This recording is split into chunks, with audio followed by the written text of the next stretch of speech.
Okay, we're recording. This is what, session 7? I don't remember. Session something or other of the Bonegarden. The characters have ventured into the Varga ossuary from below, from the town of Descent. Uh, they found a strange cavern complex and looted some really cool stuff out of a chamber down there. Came up a flight of stairs and encountered this guy. That is a 7 foot tall, like obsidian skinned creature with like bat-like wings and horns, and a whip that looks like it's made out of braided barbed wire. Um, and Stuff happens. Okay, as you can see, I've already got the turn order down there. So this guy comes zipping around the corner and, seeing a big target, shoots at Johann.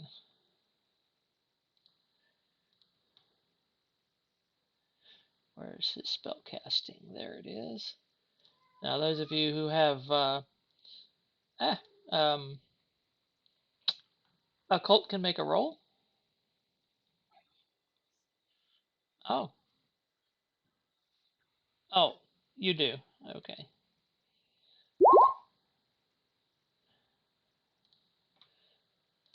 Night vision.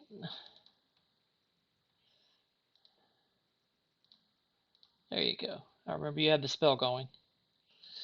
You should be able to see now. Yes, yes, yes, you do. All right, you should be able to see now, right? Okay. All right, so it shoots a bolt at Johann.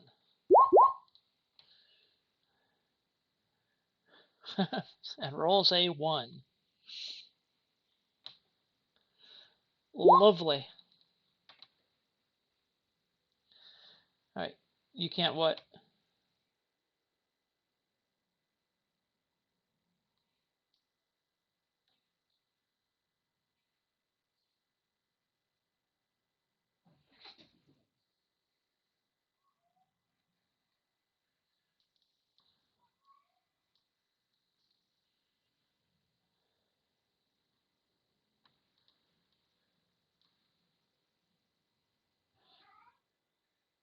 Okay. Uh, if I need to turn off dynamic lighting, let me know. All right. Another bolt kind of from this direction. 2 more bolts come flying from this direction, one at Hoffman and one at Kitty. So Hoffman, it's a 4, and Timber. This creature is an imp, a lesser demonic creature with a variety of magical abilities, usually used as servants. Um, okay, so on Kitty, it's a normal hit. On Hoffman, it's a hit with a raise. So the normal hit on Kitty inflicts 8 damage.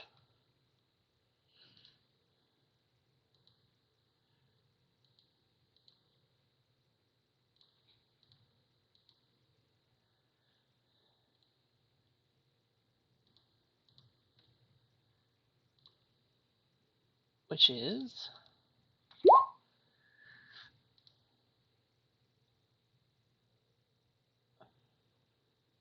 his toughness is not -2.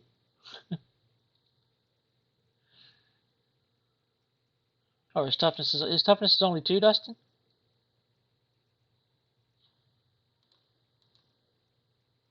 Hello? Oh, oh, oh, sorry.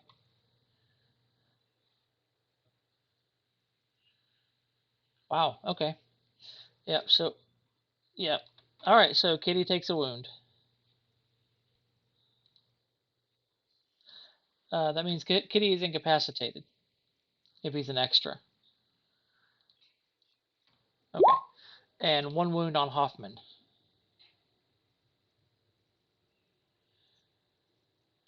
All right.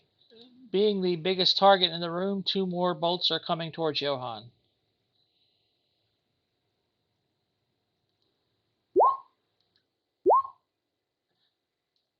Yep, right here. Right, it's in the darkness. It's beyond the edge of your vision. But these bolts come streaking out of the darkness and smack into you. One,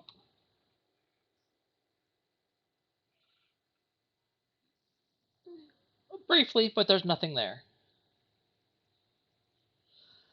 So the first is hit is a normal hit, which is only a whoops, which is a 1 and a 3, which is only 4 points of damage. The second hit was a raise, which is 12 damage to you. Which is 12. I don't think that's going to hurt you, does it? Yep, nope. All right, so that like just magical bolt after magical bolt just comes streaking out of the darkness. One more bolt. Actually, two bolts are coming at Yegan. First one, a 5 and a 3. So, okay, no problem. Miss, miss, miss. Timber, up to you. Now, like 7 magic bolts just flew out of the darkness, but you only see one imp.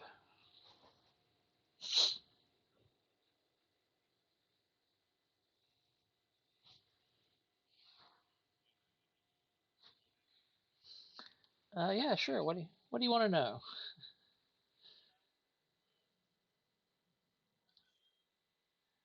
They can become they can turn invisible, and obviously they have bolts, but they are tiny little things, so they're fairly easy to dispatch once you get into them. Bigger, they're much bigger than you. Yeah. Their size minus 3, so they're yeah.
It's like you're spending a penny anyway.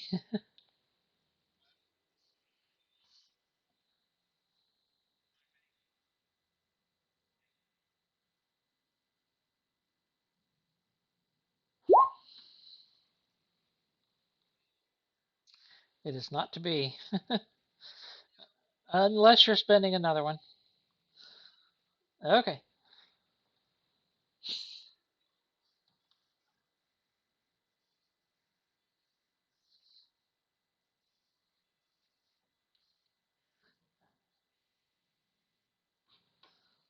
okay.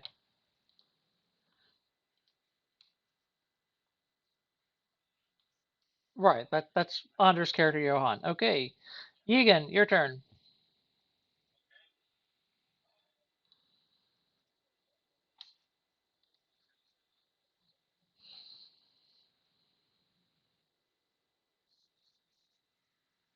Okay,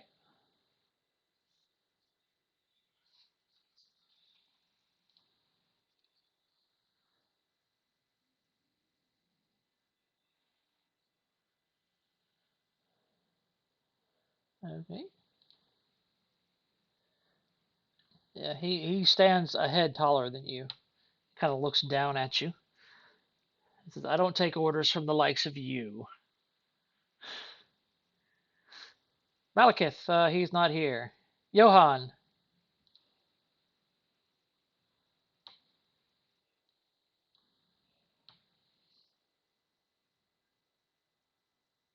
Hmm.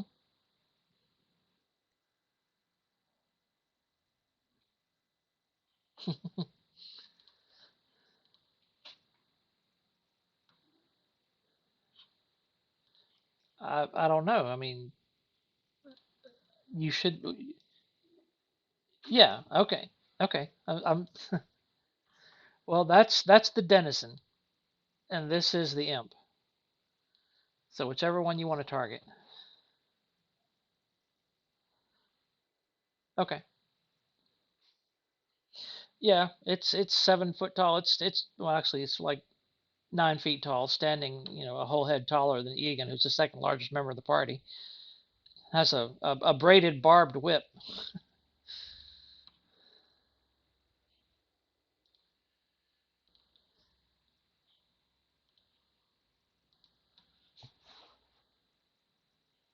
Well, it would be probably a small improvised weapon, maybe strength plus d6.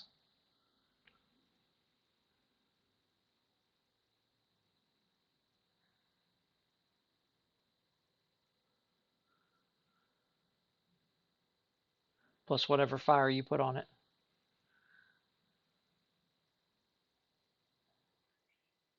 Okay.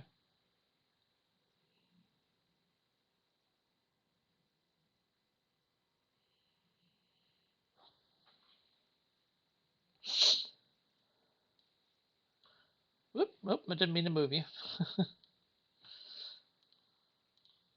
Yeah. And he's 30 feet away, or the thrown range is 3, 6, 12, unless you have Brawny. So that would be 4, 8, 16. So he's only 5 squares away. You're good. You're at -2 to hit from the range, unless you move.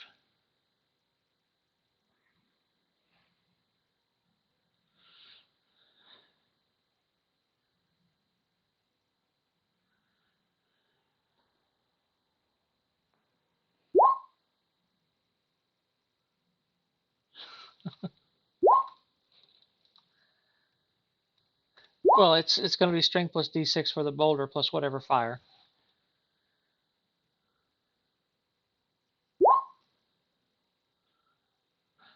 Okay, that's going to be a hit with a raise. So basically 4d6 fire damage.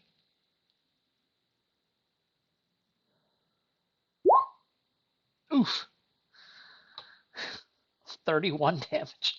Good God.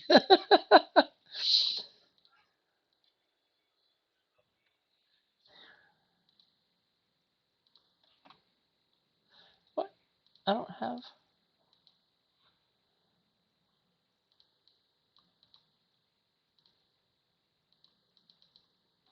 I thought I had a character sheet for that guy.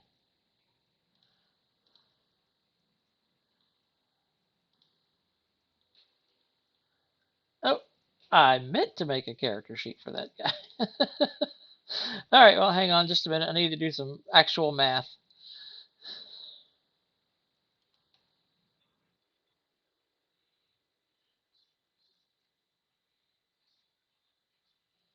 No.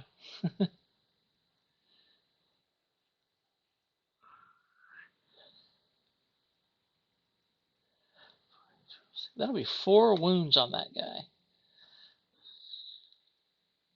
He is spending a Benny.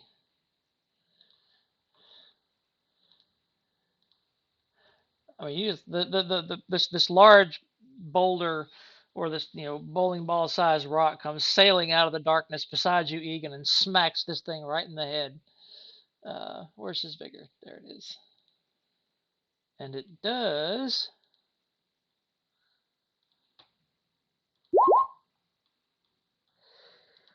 He soaked 2. I'll spend 1 more Benny. It is just the beginning of the night after all. Ah! All right, so he's at 2 wounds.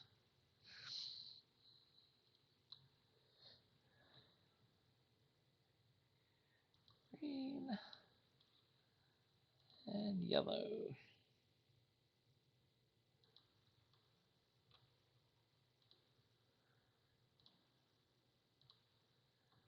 Okay. Good work. Awesome. Now it's his turn. He is going to roll to become unshaken.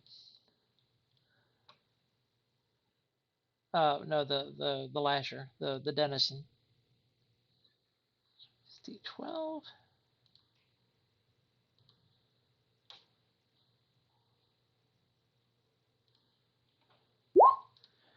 Oh, why couldn't I roll that to shake? Okay, he is unshaken.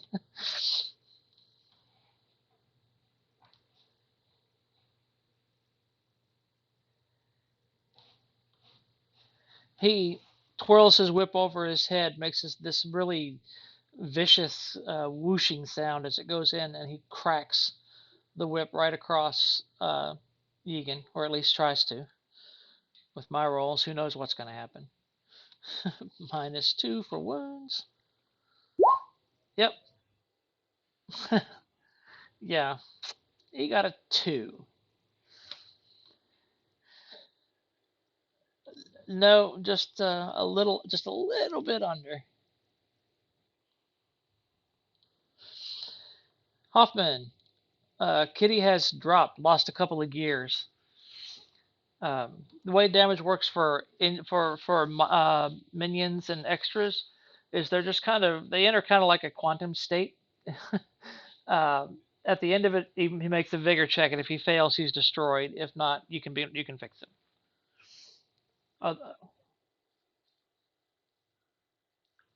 Uh, yeah, if you can spend bennies for him.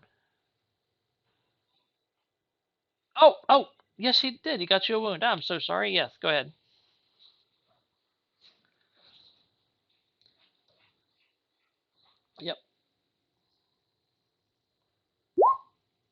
Yep, you're fine.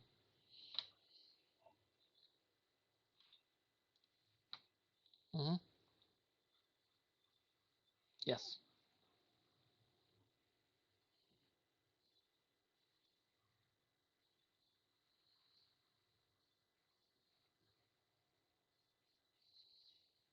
Hmm.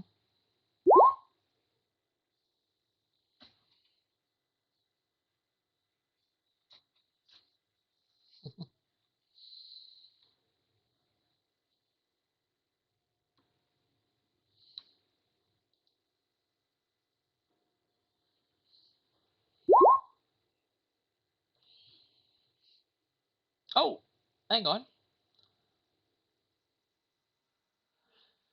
Familiar is a wild card with respect to wounds and rolling a wild die with its trait rolls. It doesn't get bennies, but the mage can spend them on his behalf. So that is only one wound on Kitty. Yes, go ahead. My bad. I thought it is not an extra. As a familiar, it is a wild card. So now it is your turn.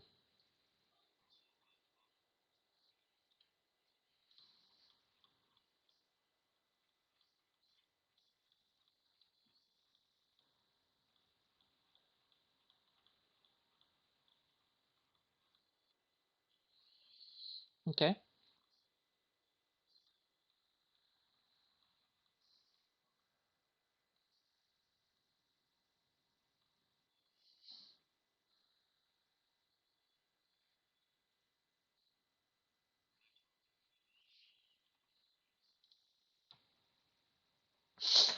Yeah, yeah. Just go to the player utilities and pull out whatever size template you want to use.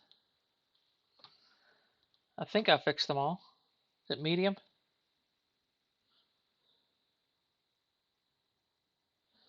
Oof. There you go. Yep.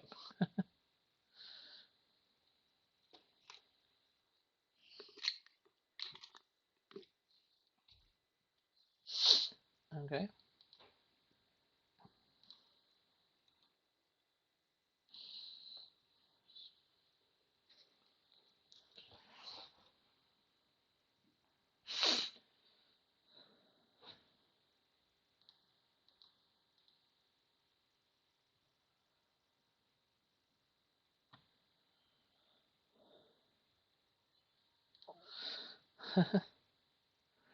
That's a medium burst template basket weaving.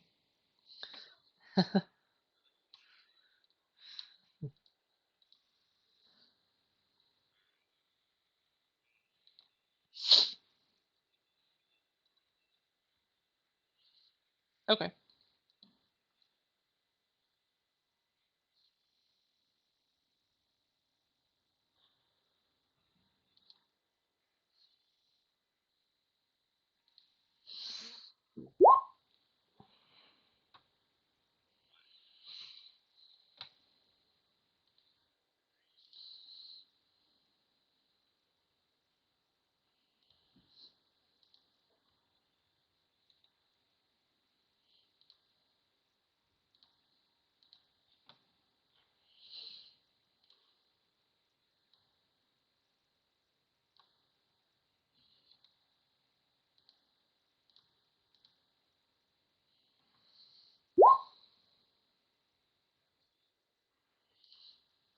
Okay. Oh.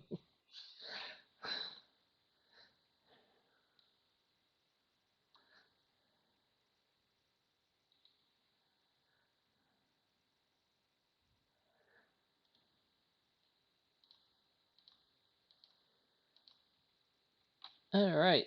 4 imp bodies drop to the ground.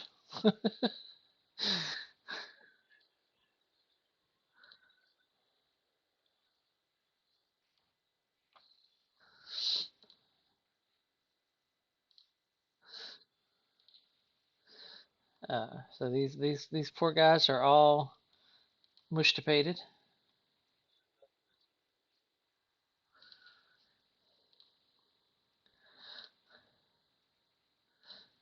Boosh. I get all my X's here, and of course the one who didn't turn invisible, they he also drops blap. Alrighty. Yep. That was what, 22?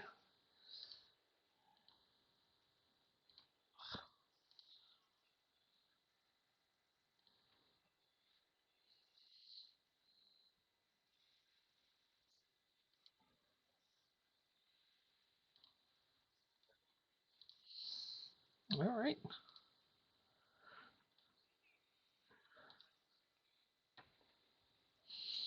He drops as well.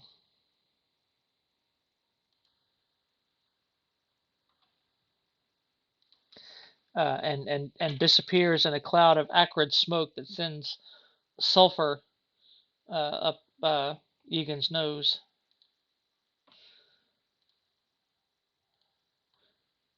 Malekith's not there. Johan. Yep. There's there's more imps.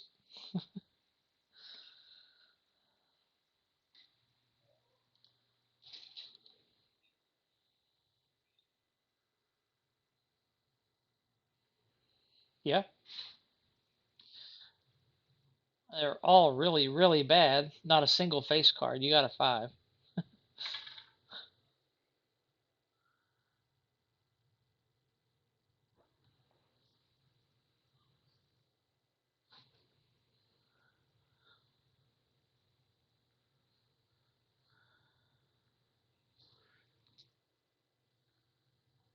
Oh, that's right.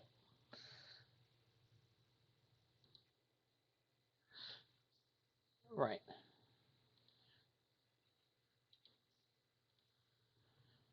Okay. The other card is a 3 of clubs, so you go after. Well, the denizen isn't there anymore. All right, so you go on the 3 of clubs. You can go on ahead and discard that card. Hoffman, back to you.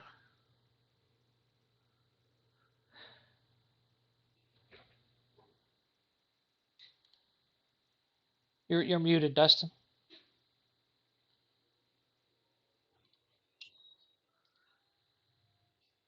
Well, if you put on the noise canceling, we won't.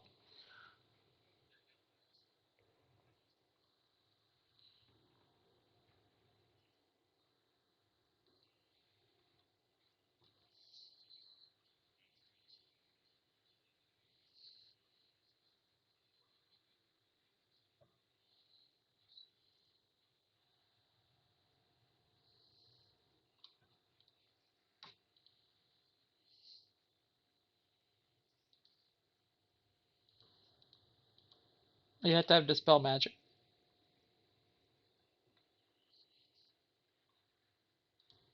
No.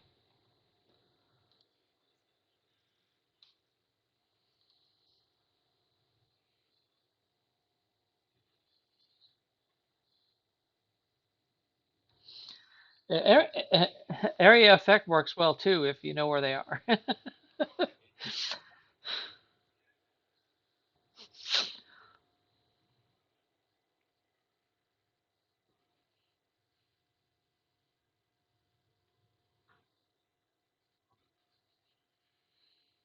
Oh, you should be able to see everything anyway. Yeah.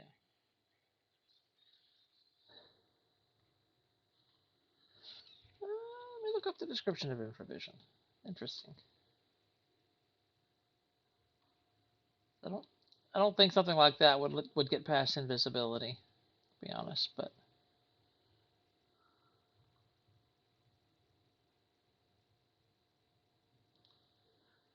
yeah, it you have the penalties for bad lighting when affecting targets. So this isn't really a lighting penalty. This is magic.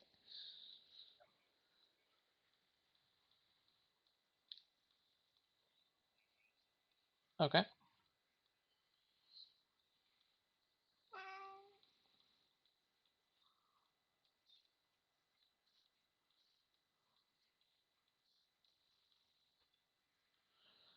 Okay. Ow, Ash. Sorry. Okie doke. Yep. Well, just getting stuff out? No, not really.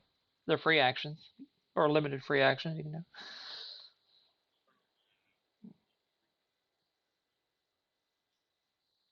All right. Johan, on your three of clubs.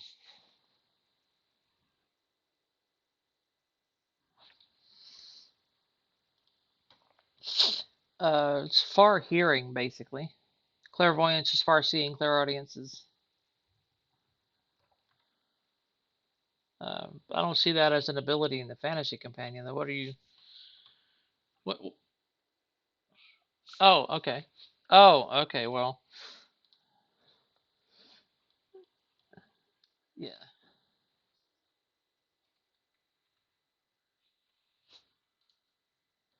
Hey, maybe. Uh,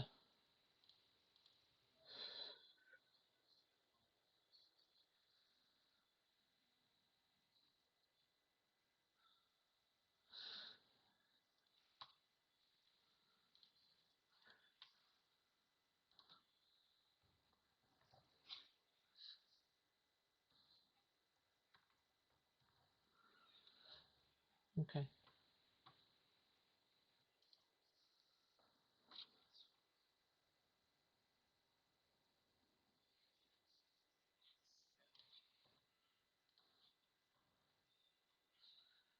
That's fine. You're in the center of a. It's because your mini's so small. You're gonna automatically center to the grid. So that's fine.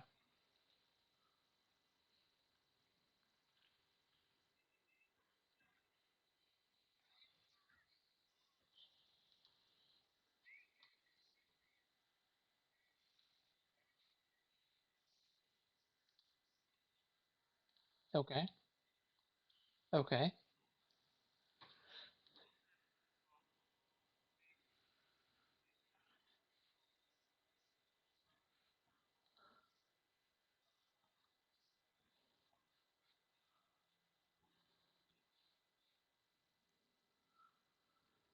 Okay.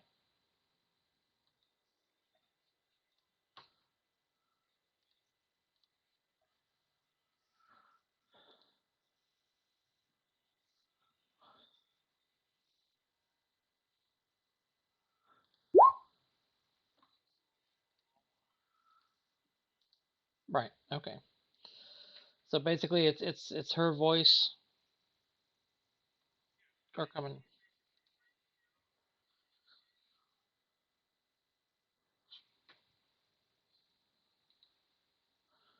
Okay.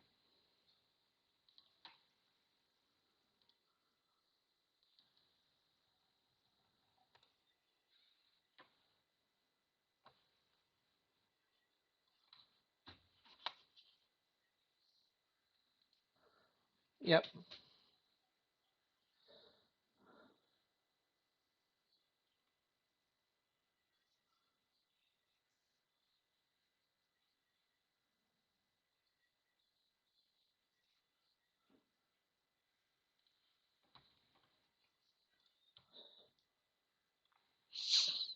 Okay.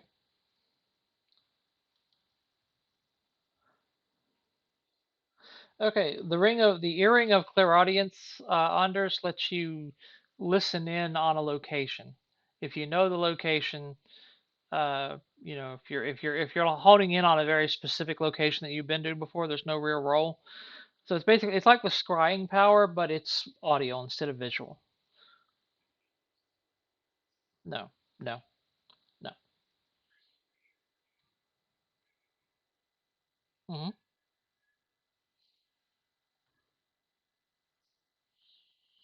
Okay. Okay.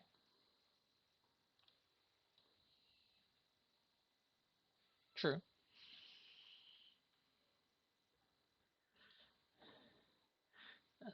And you see that this is like an iron portcullis or a gate of some kind. If you can see that.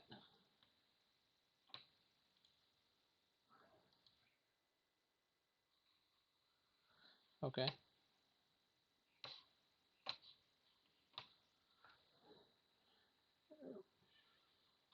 Oop.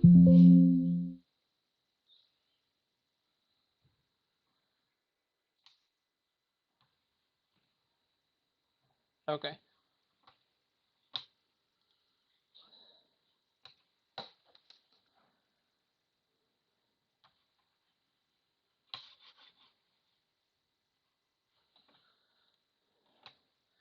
Okay.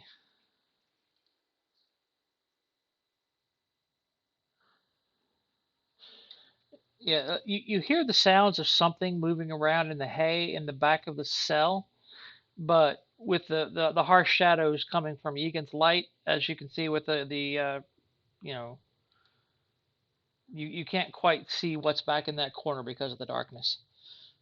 Egan, it is your turn.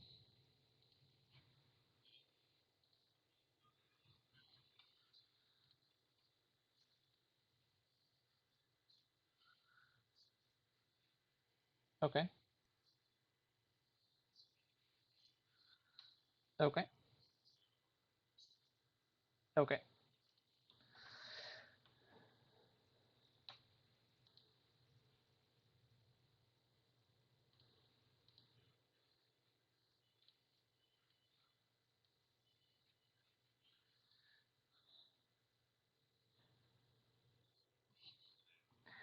Egan and Hoffman, you hear the flapping of leathery wings moving past you overhead, heading down towards that flight of stairs.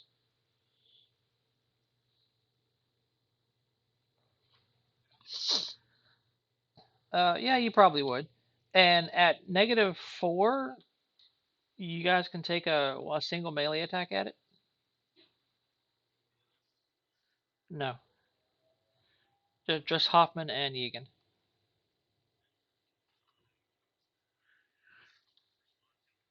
Yeah, it basically it's you. It basically lets you fight at a distance.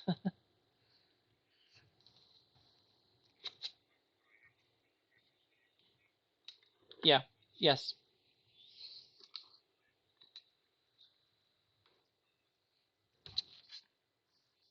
Sweet.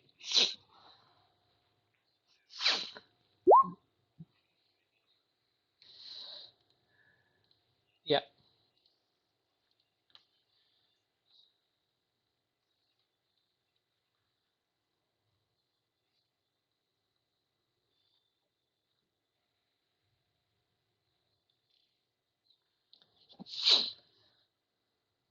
Okay.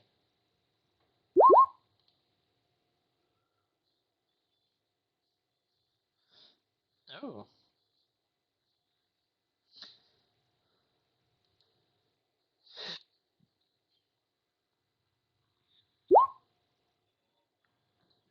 Okay, that'll hit.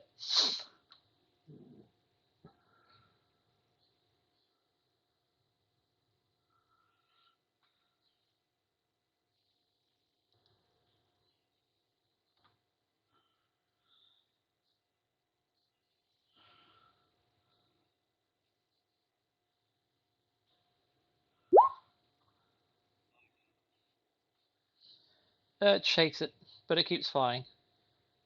And well, okay. Yeah, it just squeaked past you, and you with your you got a 5 Egan. Their parry is 5, so that'll hit.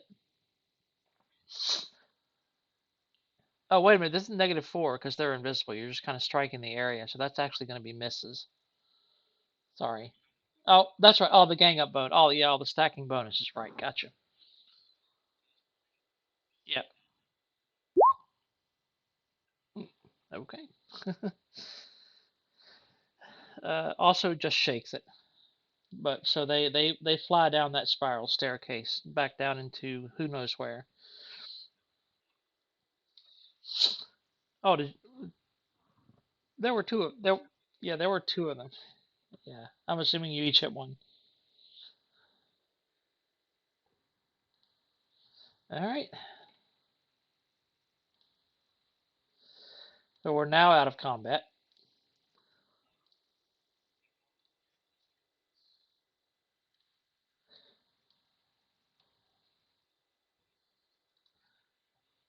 Yeah. Yeah. Okay.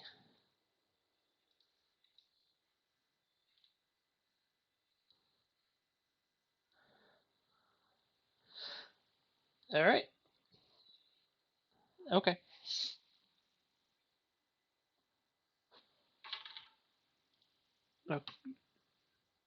Okay. Do you have light? Oh, okay.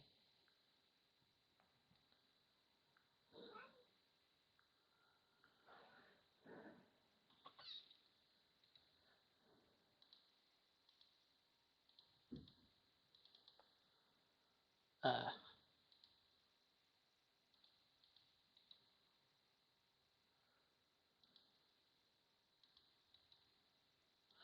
I need to move you out of the way from.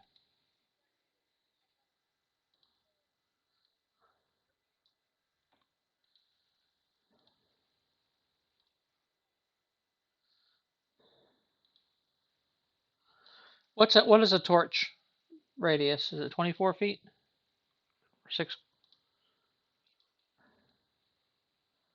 Oh,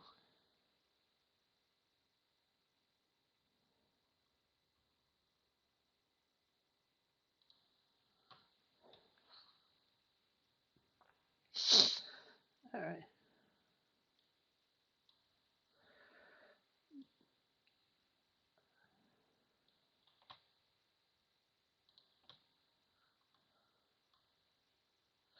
All right. There is a humanoid female figure in this kind of ratty-looking little prison area. Um, she's fully clothed, kind of like in a ratty dress, and has a burlap bag over her head with no eye holes or anything. Okay.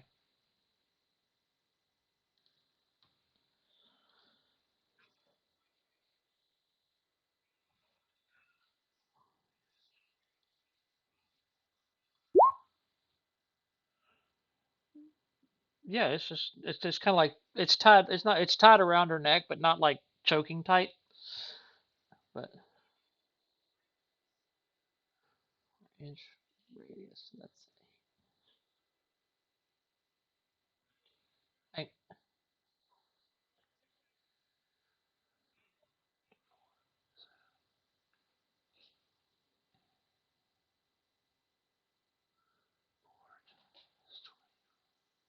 Wow, 4 inch radius. That's like 48 feet. Okay, because 4 inch radius is an 8 inch diameter.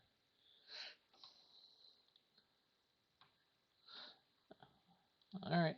You got the same thing too, right, Egan? You have a torch,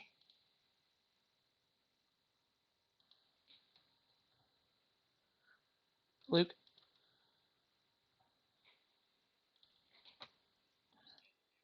Oh, okay. All right, no problem.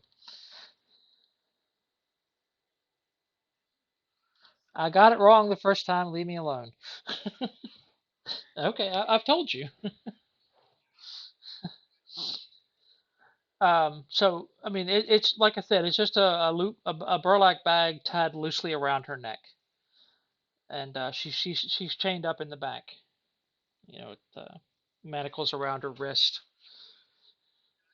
And she, oh yeah, I mean you're 6 inches tall. Yeah, you can pop through.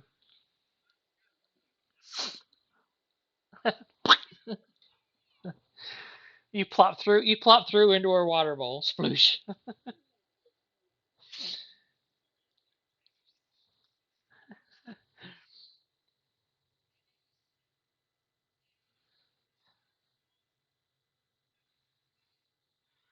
You can just see her head. You can just see her head moving a little bit, like you're not quite sure she understands what you're saying.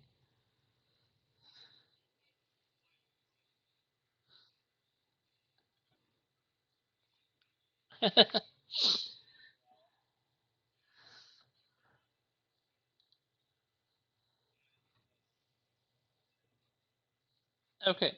Um, Let me roll something here.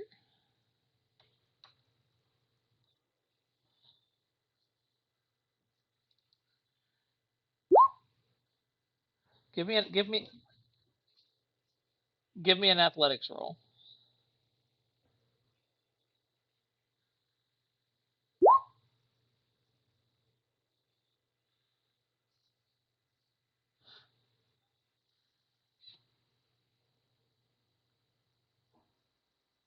Somebody's watching something about aliens over China.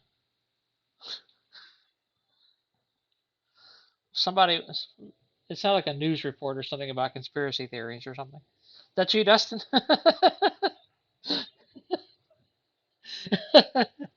All right. So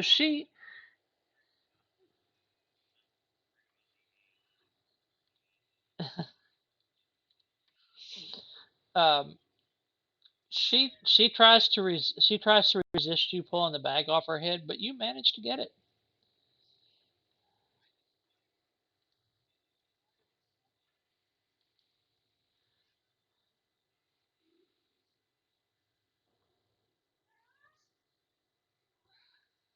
Yeah, sure.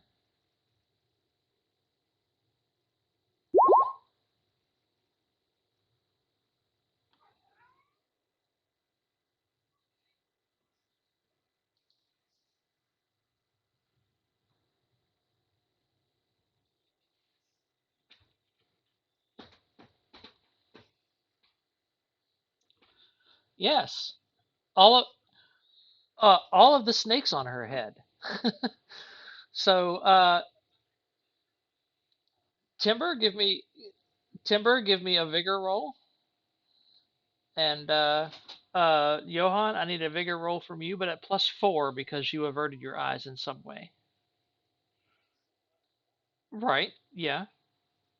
But you were still there when the bag started to come off. Vigor roll at +4.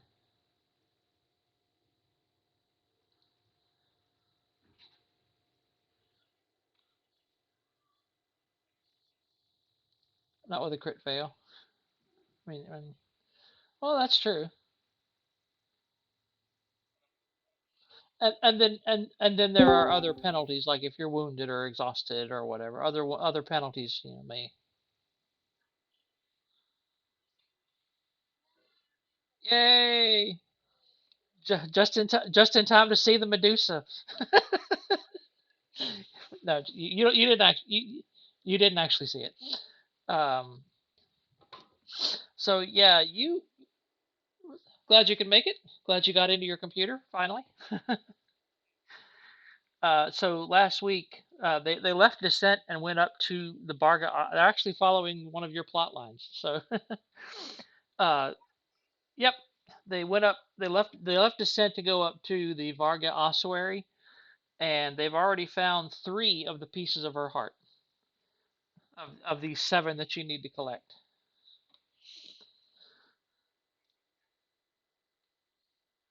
Uh, no one's really done anything with them. You're just kind of carrying them.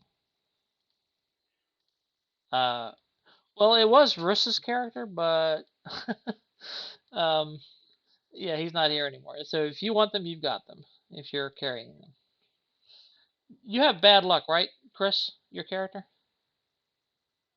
Oh, okay, okay. Two.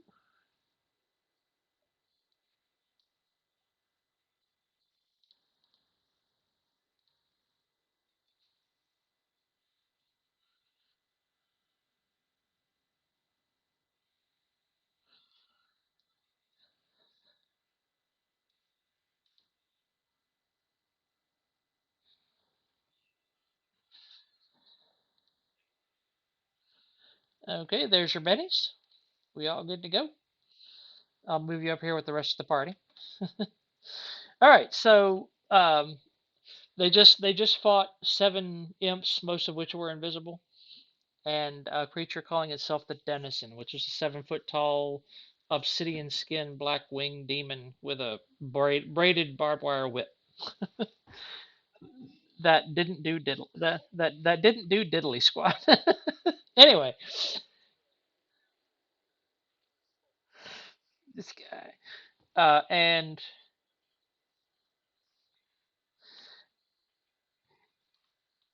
and in this little room here off to the side, uh, poor Timber just unmasked a Medusa, but you actually you are um so but you succeeded on your roll. I'm giving you a Benny for being impulsive. But that don't feel guilty about it. That's what hindrances are for.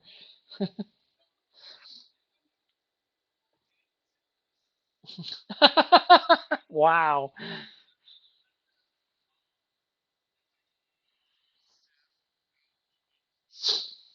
Uh-huh.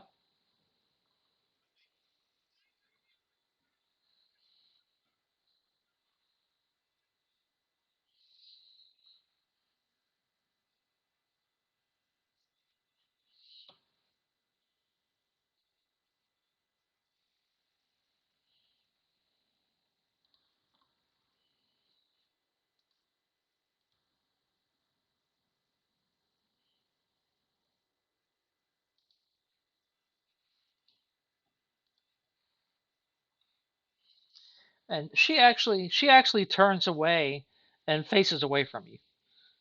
Uh, and she starts what languages do people know?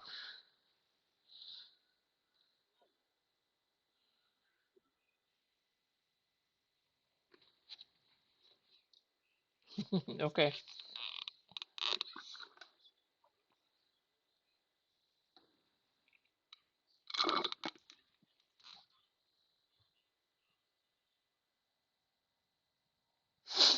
Okay.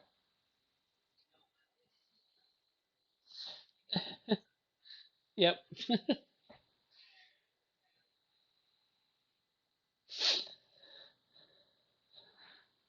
Well, you guys can roll this would be a common knowledge roll at -2 probably because these aren't very common creatures to know where Medusas come from.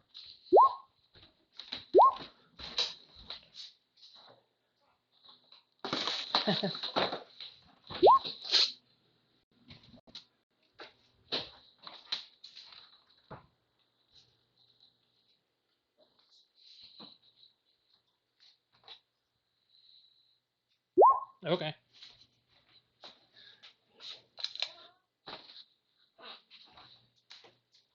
Okay, nice.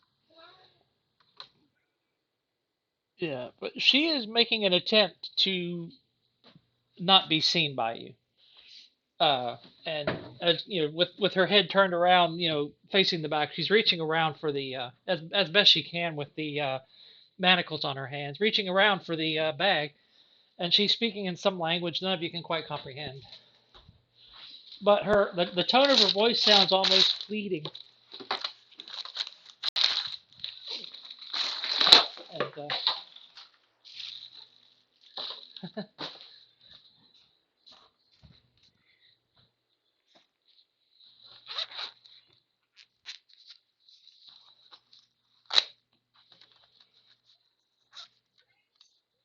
You have something? There you go. And she fumbles around a little bit and does manage to pull the bag back on her head with the snakes biting onto it and helping tugging it back on. It's very cute.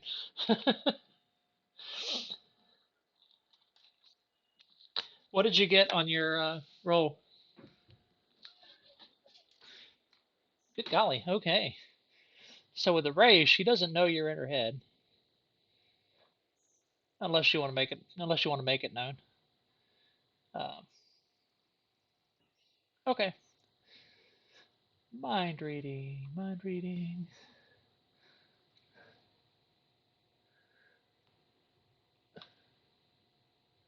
Okay, it goes against her smarts and lets you get a truthful answer from her. I roll a 5. What do you want to know?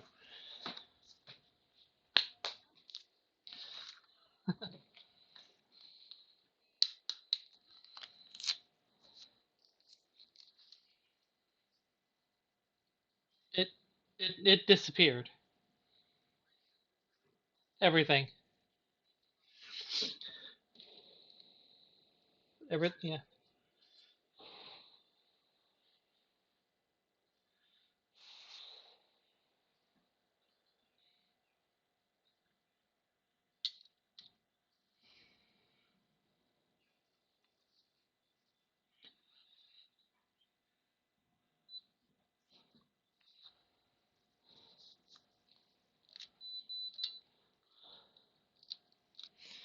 Or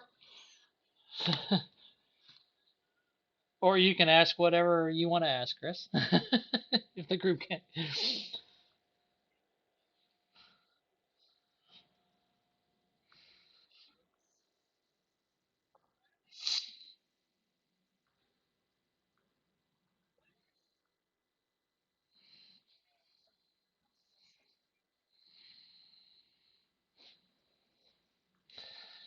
This is, I am a prisoner of this demonic creature.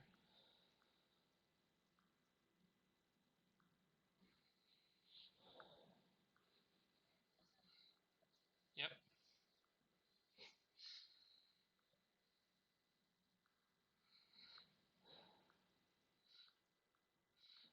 We can cast the. Let me see. I mean, I don't know if there's a duration on it or what. I'm away doing my my blood glucose, but I'll get back to my desk here in just a second.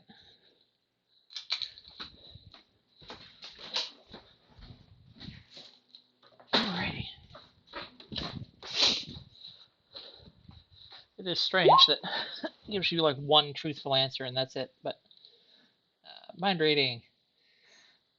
Yeah, it's instant. Mind reading is an opposed roll that versus the target's smart. Success allows the character to gain one truthful answer from the subject. The target's aware of the mental intrusion unless you got a raise. You can apply modifiers based on the subject's mental hindrances or current state of mind. So yeah, it's an instant power. It's an instant effect. You'd have to spend 2 more power points and do it again.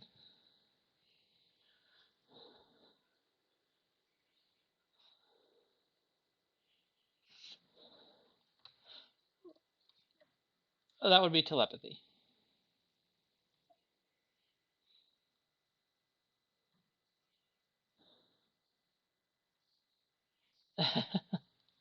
Okay, it's only a 4 though, so that doesn't do much damage against the iron. Right, but you rolled a 4 on your string.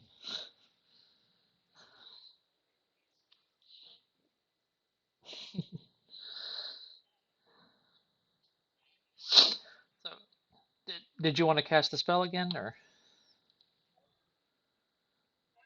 there, there, there, there is a large key hanging on the wall right here.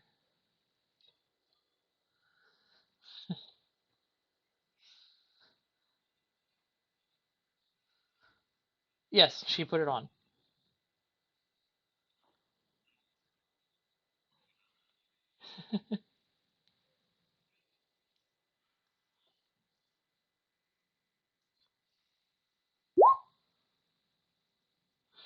Okay.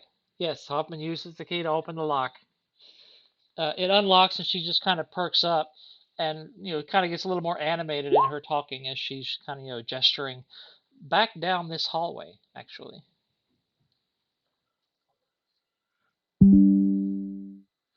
okay,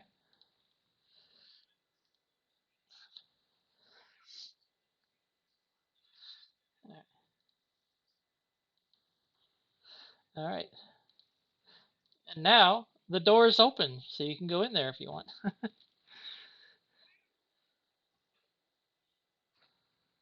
It's gone. It's gone. Anders already asked that question. Yes, it vanished. How do I do that, Chris? That's a new thing they've added. It's just become available to Plus users, Windows and Doors. As a matter of fact, you guys can open that yourself. If you see you see the icon of the window, click on it. Yeah, yeah. Darling Dustin's doing it. So windows you can see through but can't pass through unless they're open. Doors you can't see through but can pass through if they're open.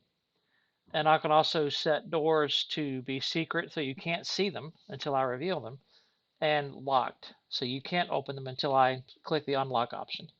It's very cool. So now you don't have to wait for me to muck about opening doors for you. You can do it your damn self.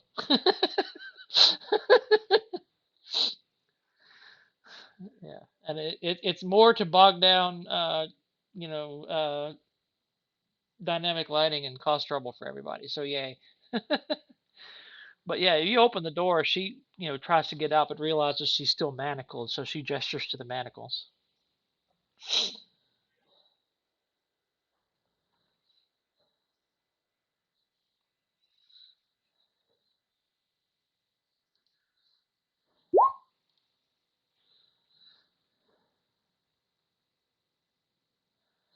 And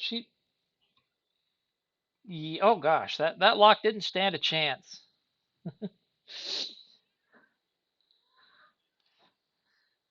You picked that lock so good its grandkids felt it. uh, and as the manacles fall away, she just kind of shakes her head and says something kind of like in halting common, priest, and then she gestures down the hall.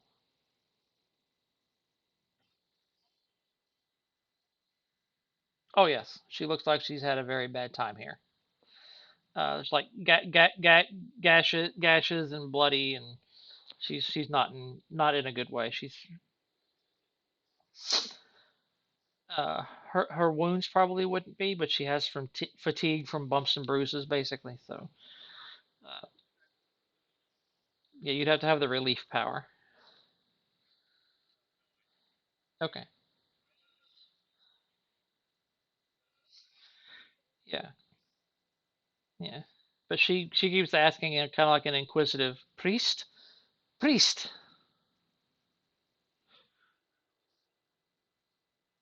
Yeah, yeah. You can crawl in the you can crawl inside the lock.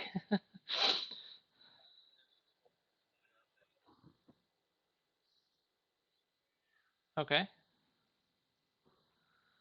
Well, she can't see you pointing.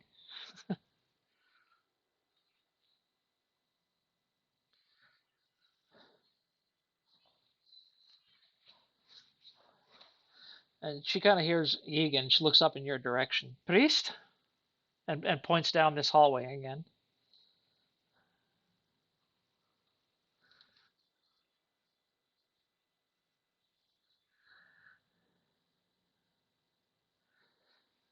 And she kind of goes down, like gesturing with her hand, beckoning you down. You can make common knowledge, or actually, this would be notice check because it's more psychology.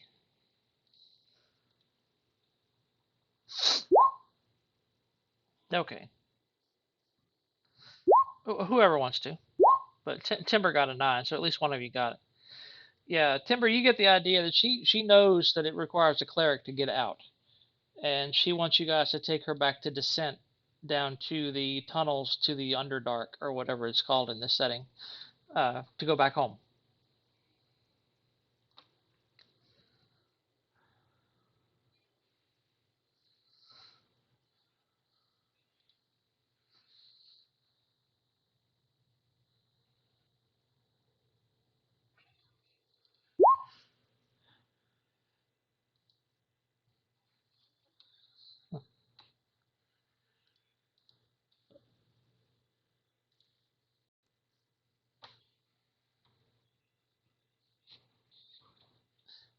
Yeah, Ronnie.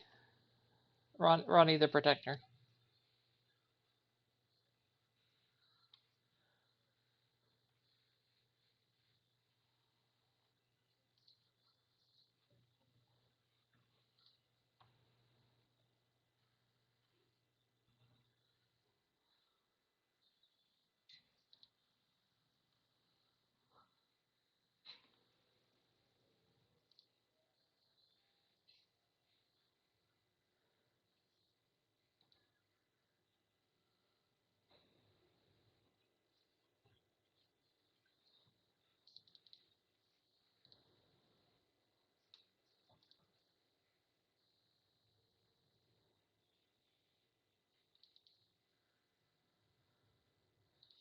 Well, yeah, Roos may come in to observe, but he had to drop the game.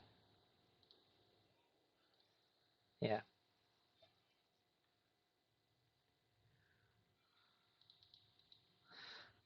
As you uh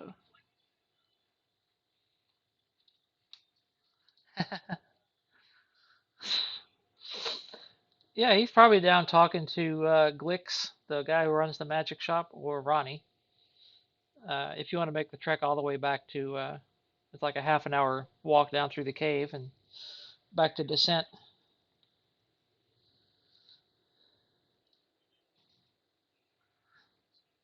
Okay. So I'm and you she understands very basic words, and so she kind of perks up when the Hoppin asks about her name, and she says Hasanea.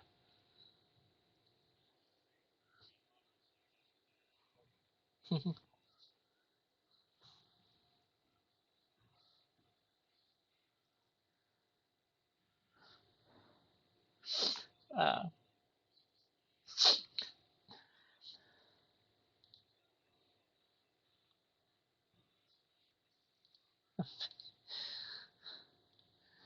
that sends him spinning. Ah! So back down back down the caves. Pat.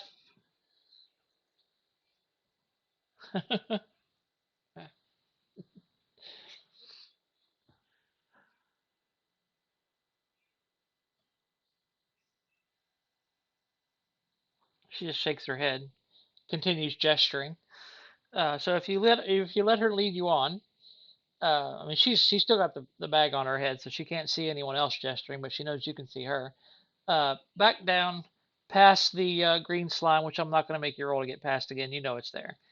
Uh, Back down through the winding tunnels and the corridors. Back down to the room with the 36 mummies stacked up in the corner. Uh, you remember that room, don't you, Anders? uh,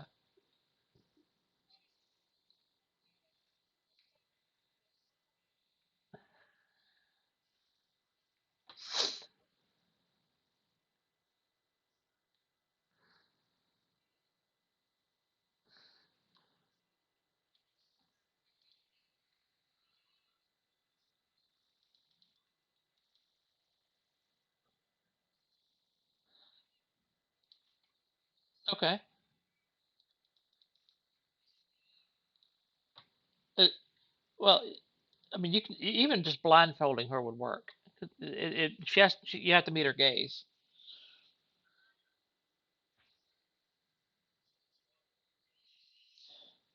Yeah, it's a gaze. Yeah,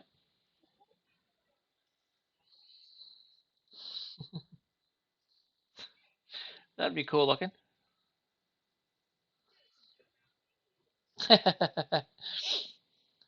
Not really.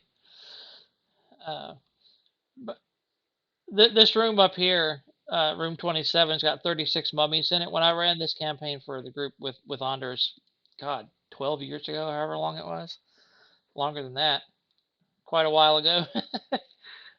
They had made it through because they were coming from the other direction. This is the first time they'd been to Descent, so they came down through the Varga ossuary. Um, they came through here. They saw all the mummies, and by then they realized, oh crap, those mummies, are probably still alive. Let's just get through here, and they did. They made it through just fine.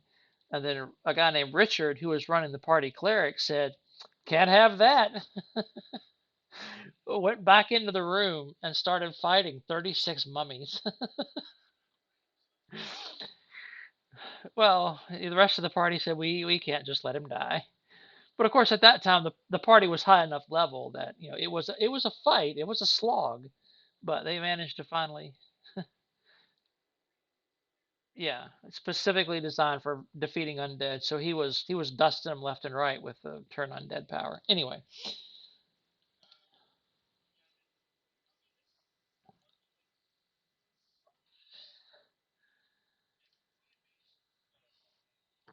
well, are you going to stop and fight 36 mummies? They'll just come. Yeah,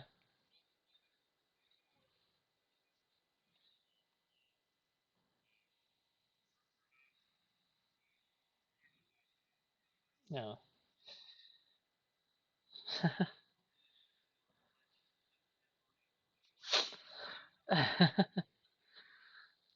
So if you're looking for Rosa's character, you check with Glix here, the guy who runs the magic shop.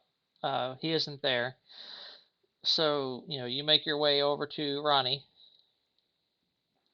and that's where he is. He's in there having a little chat him up with Ronnie. And what did you want to ask him?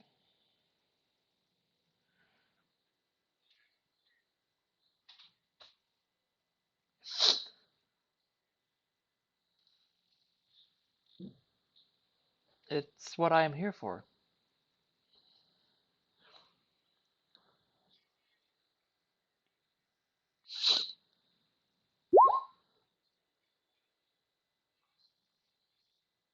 Okay. Okay, that sounds good. I'll give you a Benny for that. That's very sweet. You need them. Yeah. Well, Ronnie is able to heal her wounds because what you know, and then she engages in conversation with the Medusa, speaking in the same language. Mm. She wants she wants to go home.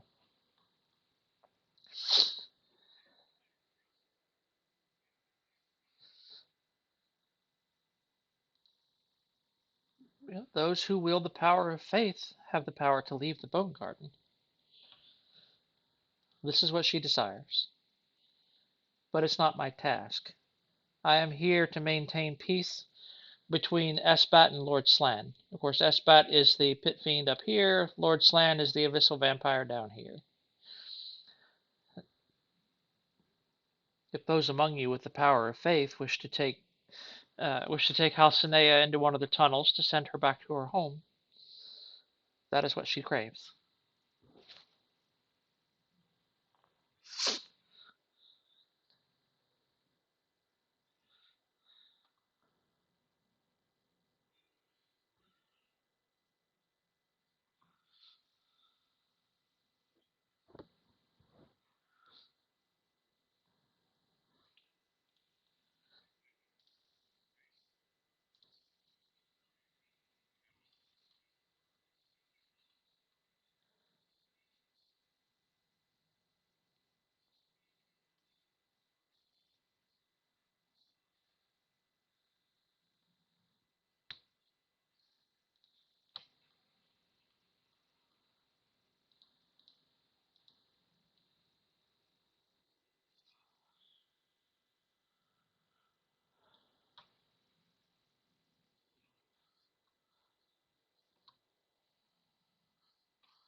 All right, so you take her down through Uh, she's leading you towards this tunnel, and you take her in that direction. It's another winding, lengthy tunnel that's been carved. It looks like this was a mine at some point, but it's been tapped out. There's a couple of dead ends going off to different sizes, rooms of various shape. There's mine carts that have been damaged or kind of just sitting off to the side. Uh, and eventually, you just come to the end of it, where it meets up with another section of tunnel, but you can't get past that. So you realize that's the edge of the barrier. And who is going to make the roll?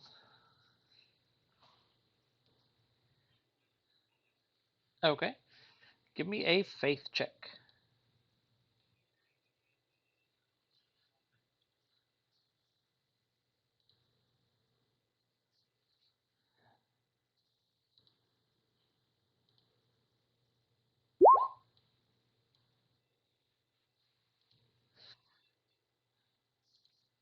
No, I'm afraid not. The tree can't hear you from down here. You're beyond even the reach of its roots.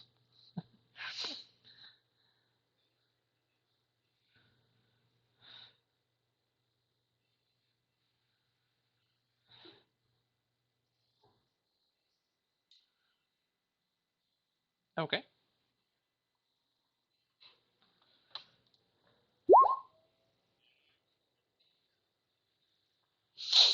Am I gonna have to take back the tomb diction I just gave everybody? Are you gonna spend a Benny to try again?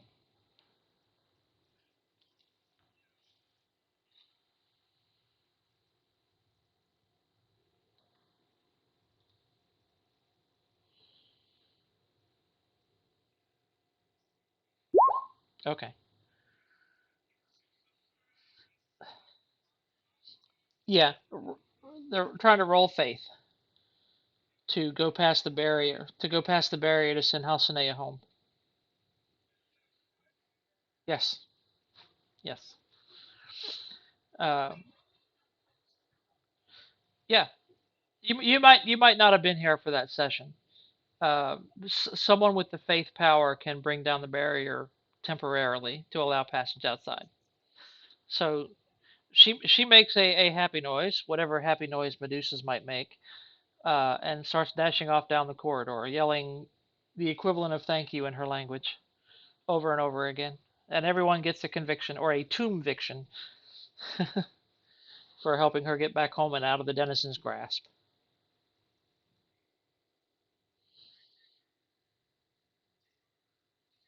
Well, I've already given.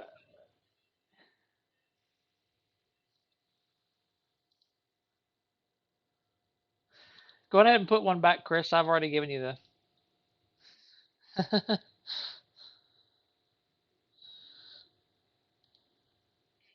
Cool. Alrighty. So, are the rest of you going through as well, or are you going to go top side and leave the bone garden?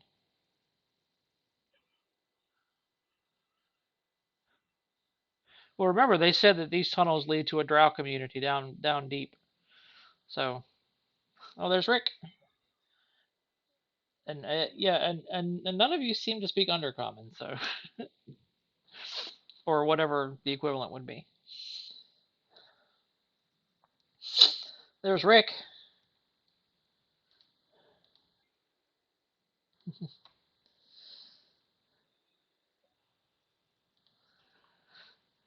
All right, so what's the plan now? Uh,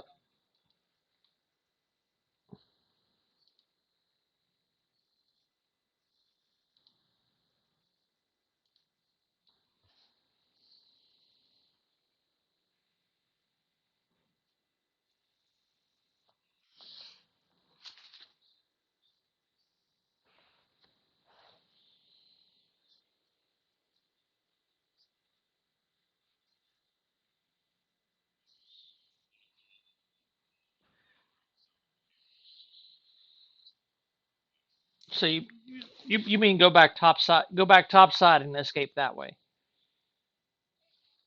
right? Okay. Oh, that's two. That was two PowerPoints, Bob. Yep.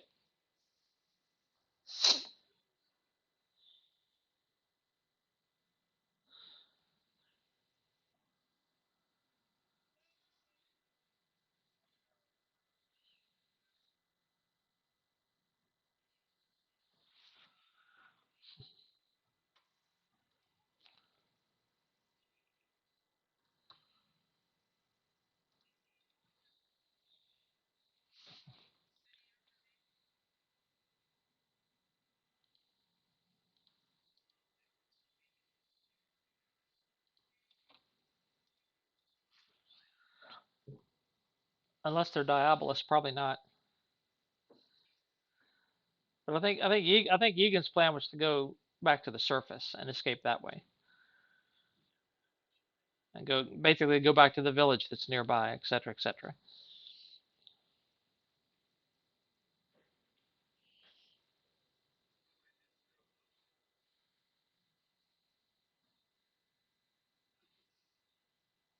Yeah, I mean you helped her get home. That's what she wanted. So now are you gonna go back up through the Varga ossuary to get topside again, or what?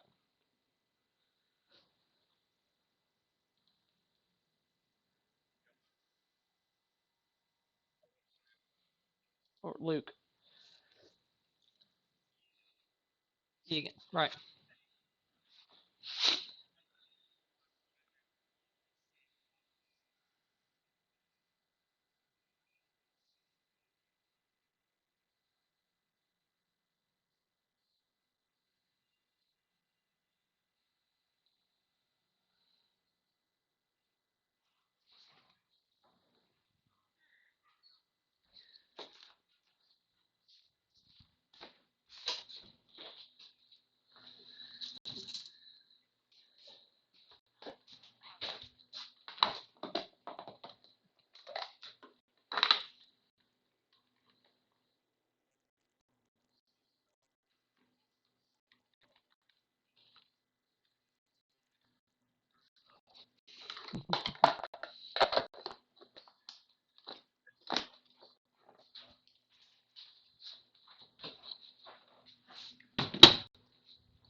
Oh, Kitty has a wound. If you want to do a repair check to healing.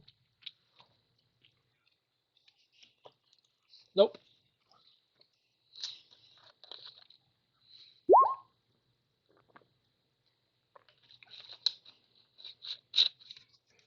All right. That's all it takes.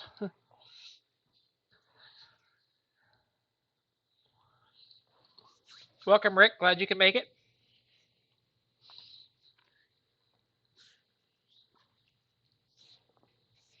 So I want to put myself on mute for a minute. Have fun role playing. I'll be right back.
Okay, I'm back. If you're saying anything, Rick, you're muted. So, all right. So, what's the plan? That's all right. Oh no, sorry. We weren't ignoring you. I promise.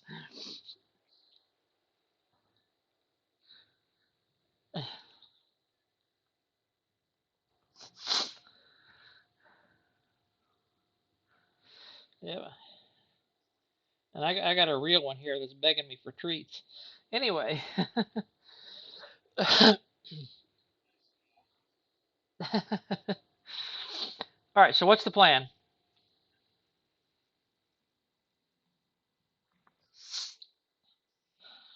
Right, but leaving this direction will send you down into the basically what amounts to the Underdark in this setting, a Drow community,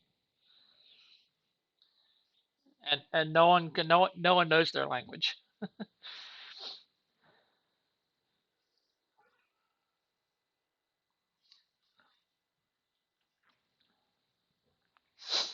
And the other option would be go back up to the surface and then leave the barrier and go back to that village you guys were in before you came here. Because also there's a woman and her two children that you guys just left up there. Who knows what's up with them? Not not yeah the village that you were in. Remember way back in the first session, you guys stopped off at a village, and that's where you learned about the Bone Garden and stuff like that, and you learned about Sidwano and all that stuff. You can go back there and resupply and rest up and everything.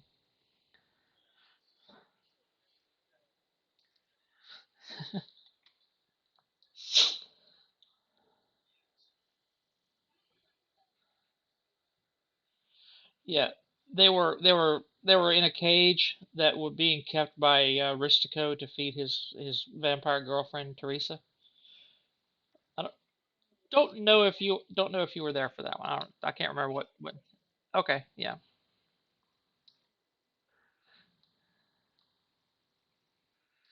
All right. So are you gonna go back up basically through the ossuary? Just continue that direction, or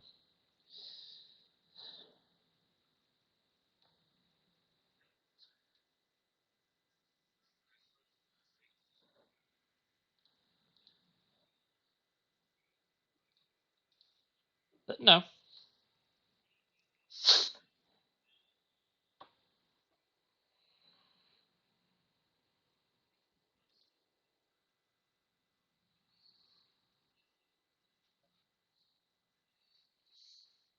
All right, back there again.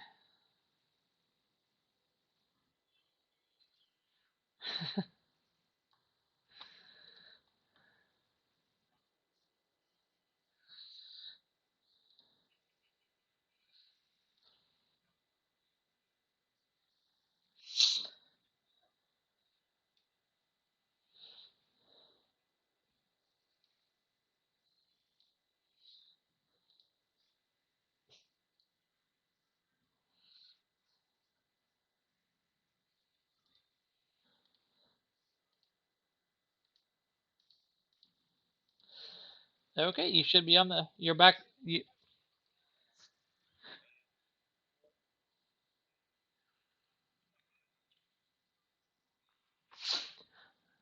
Everybody towers over you. All right, so you're back in the upper level of the Varga Ossuary. For those of you who missed the last couple of sessions, um, this is the previous level. Um, you came up from here, and this is a room full of discarded tools like mining tools and equipment. Um, I think you were here, Rick. Yeah, this is well, there were brine zombies that came out of the water here, basically waterlogged, dead. There's a chest here that might have had something in it at one time, but is now currently empty. This is kind of looks like a diabolist's workshop. There were a bunch of magic items. This is where we found the three pieces of her heart that you currently have, Katja. Of course, there's a summoning circle and a map of the Bone Garden and spiral staircase going up. And that spiral staircase led you to here, right there.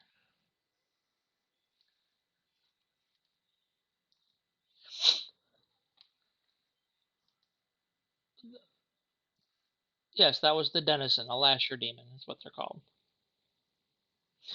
All right, so Dynamic lighting finally seems to be working for everyone for a change, so you should be able to see what your character sees.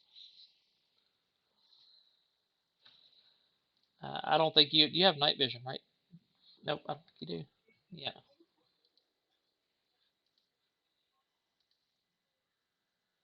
All right. Well,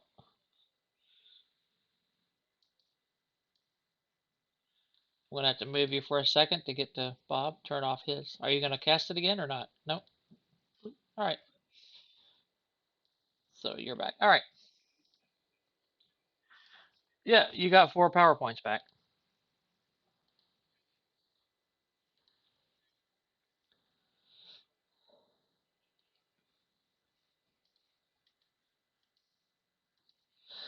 Yeah. That wall seems to just come to a dead end, Chris or Katja.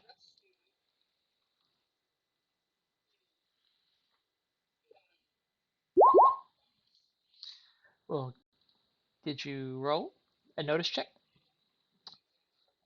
Alrighty. Looky there.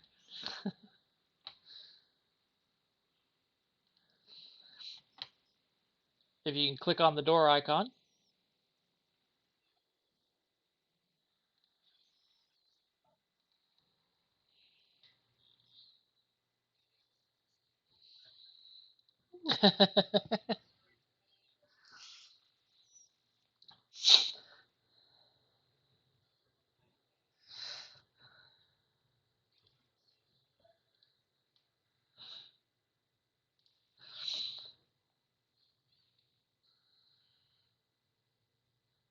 Egan comes up.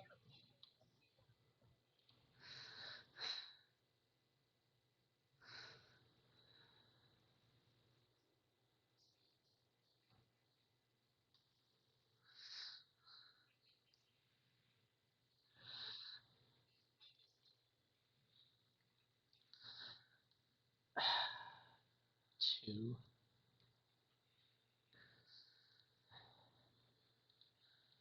I was 20. I was I was 23.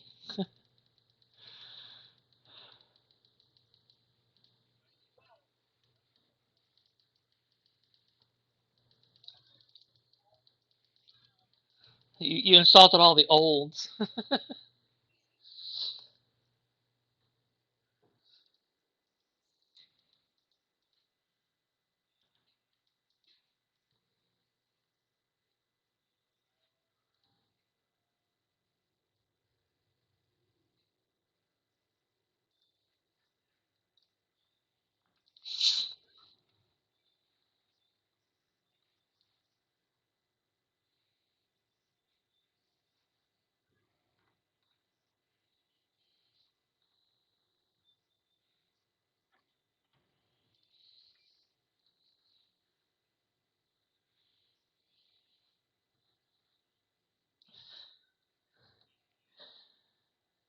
Yeah.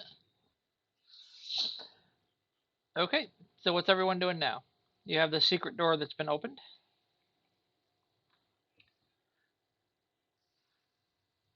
Uh, I'm moving your character for you, Anders. So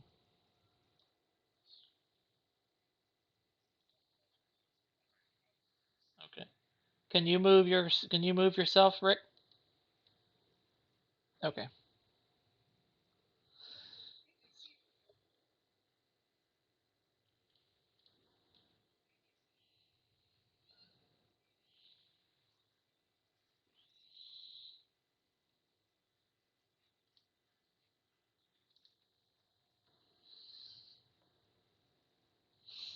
I'll move you up, Anders.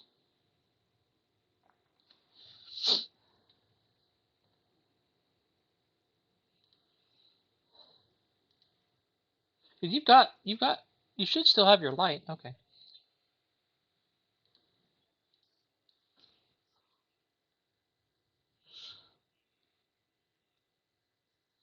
Okay. Give me a notice.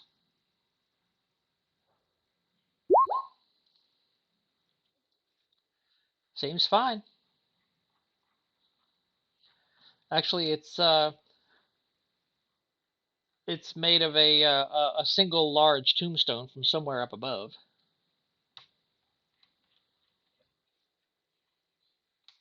Hmm? Off roll 20? Oh.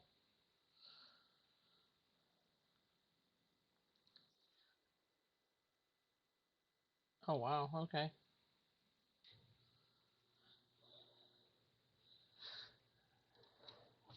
So what do you do?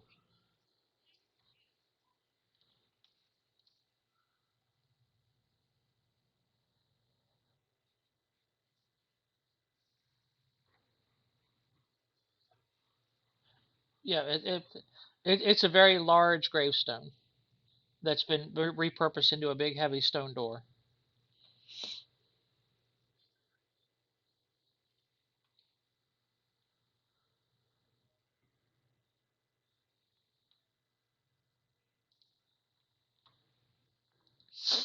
Thunderbird?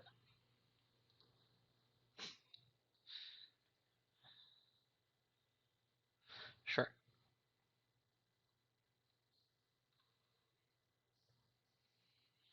You came from the south. Came from this direction.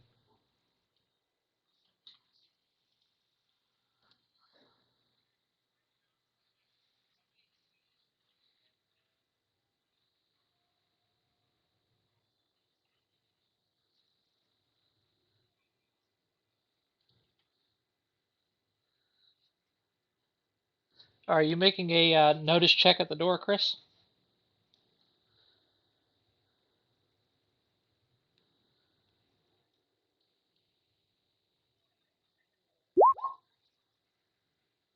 You don't hear anything.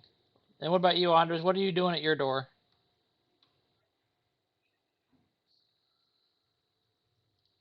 Oh, okay.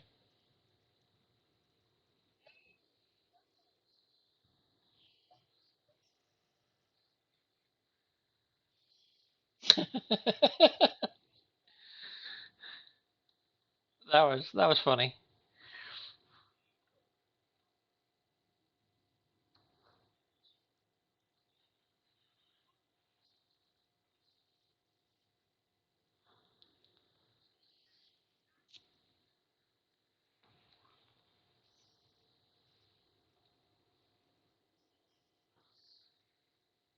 Hmm.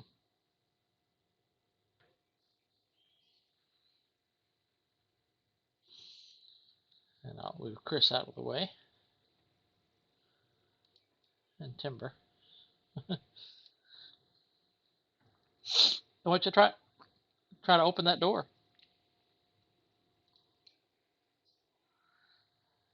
As you try the knob, yes, it is locked. You can't open it.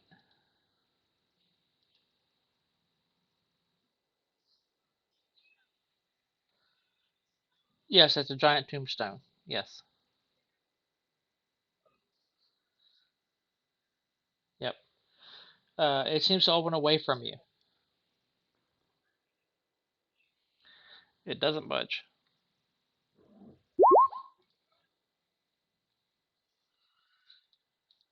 It still doesn't. It still doesn't budge.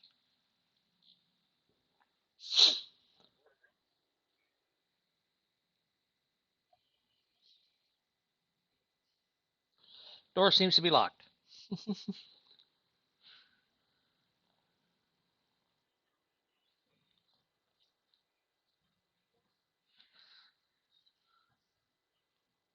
Yes.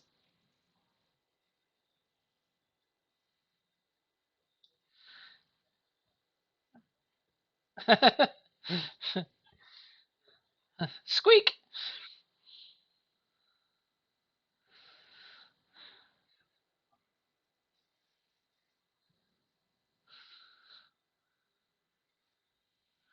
I don't know what's your parry. What's your parry? And he's at -2 to hit you for being small.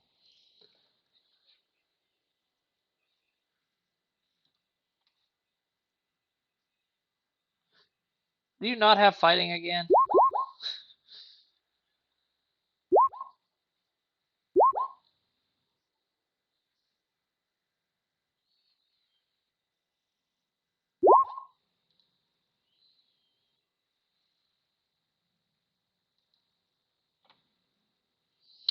How do you have a -4 to your parry applied?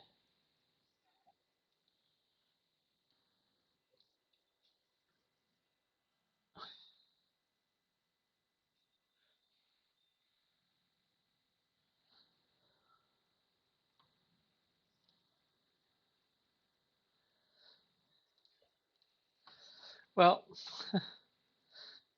well, yeah. While Johann is trying to grab Johann is trying to grab Timber and jam him into the lock, Katra easily picks it. The door is unlocked.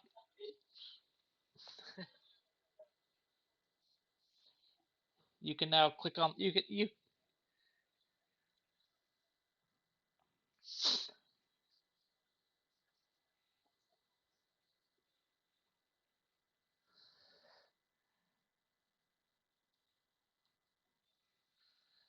Yeah, pretty much.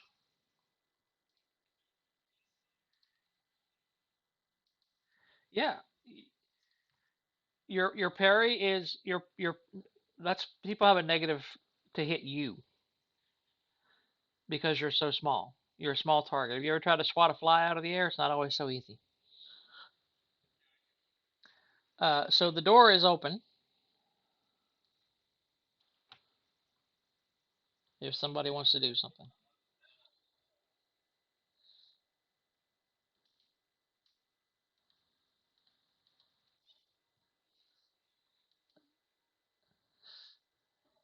Okay,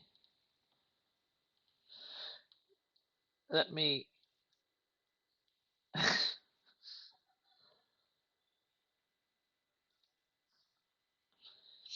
No, I will show you something here in just a moment. Boop.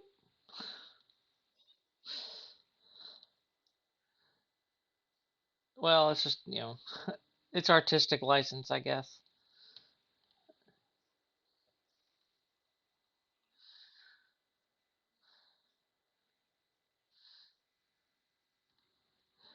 Uh, this room. Wait a minute. This room serves as a bizarre and macabre sculpting studio. Arranged haphazardly throughout the room are freakish skeletal statues fashioned of mismatched bones plundered from the ossuary above. The statues are disturbingly compelling, being actual works of art, the bones arranged in such a way as to hint at the creativity of the sculptures. More than simply reassembling skeleton, the sculptors are actually creating provocative statuary. Um,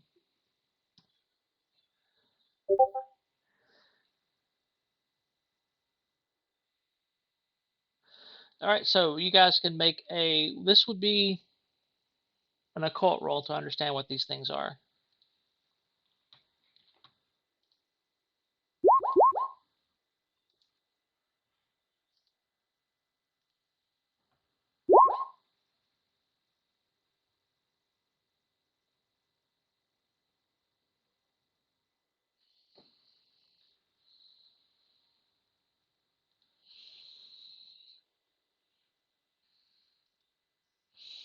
Alrighty. These creatures are called bone cobblers. For reasons unknown to anyone, they like to make sculptures out of bones and skeletons. And it seems like they have no lack of artistic media here in the Bone Garden. Um, somebody got a bunch of raises on the roll.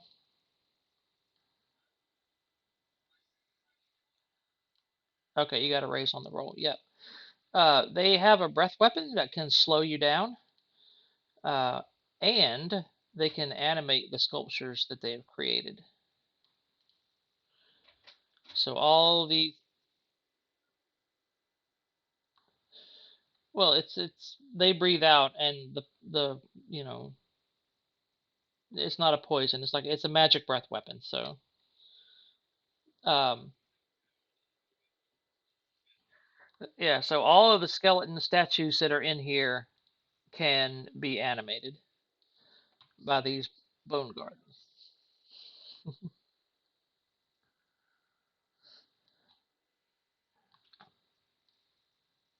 So there's lots of skeletons.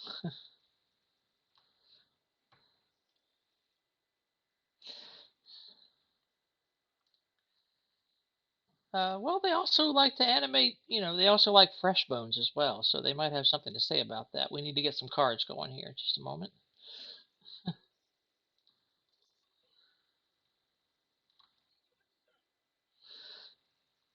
Oh no.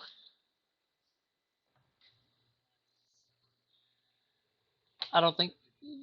Don't. Does your species have night vision? Graveborn. Hang on.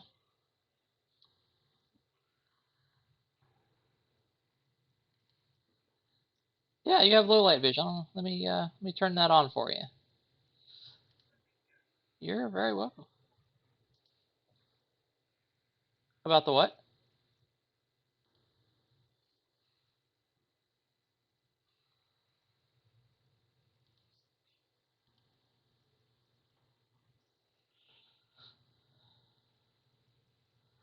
I don't see an email.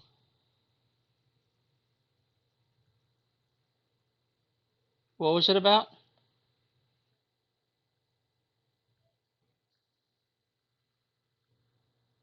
Oh.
Whoa.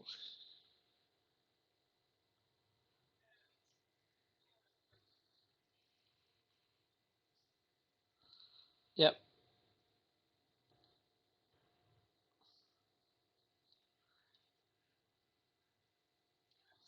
So you go on seven of diamonds.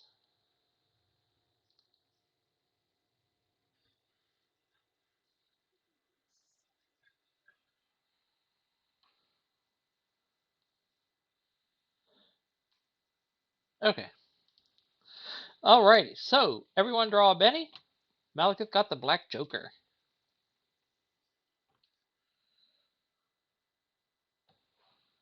Okay, so don't take a penny and give yourself 5 power points.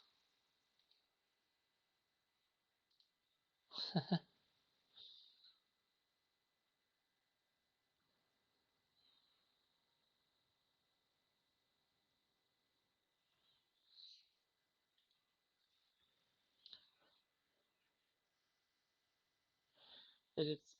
It is your turn, Rick.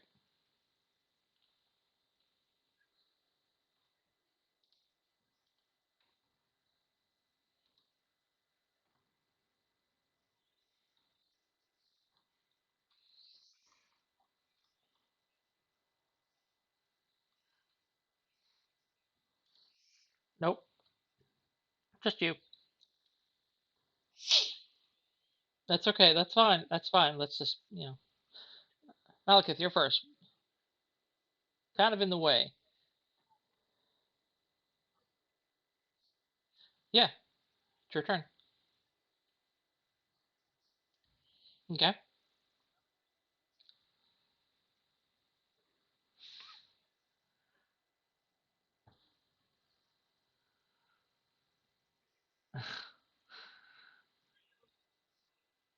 Yay.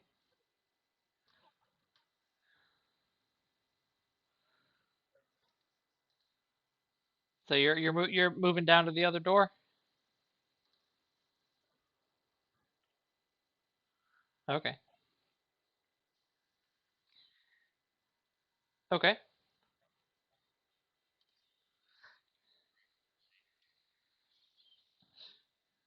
Yep.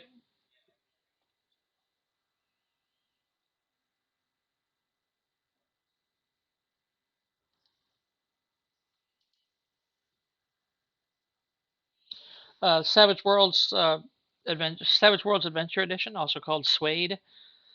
Uh,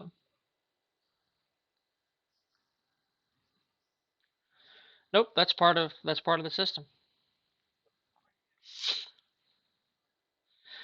Yeah, yeah. You can move. You can also in this game you can also shoot.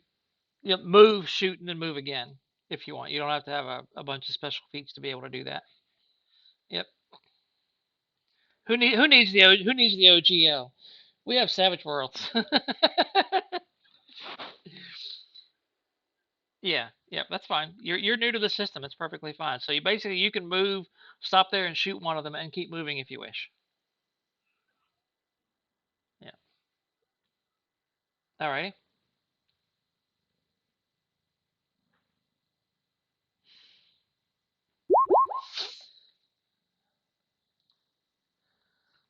Okay, that's a hit with a raise.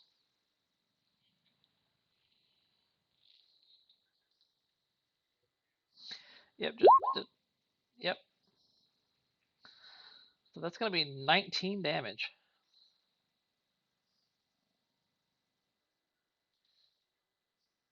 Right.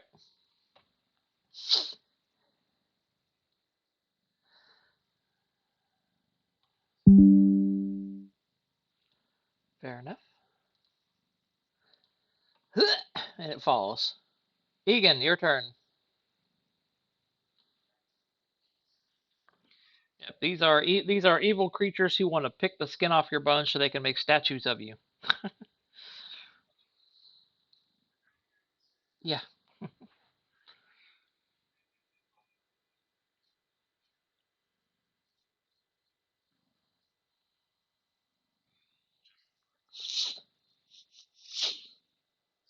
Okay.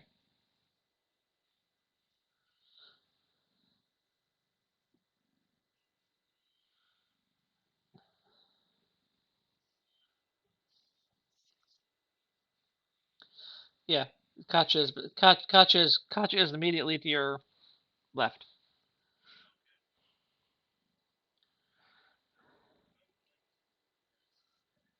Okay.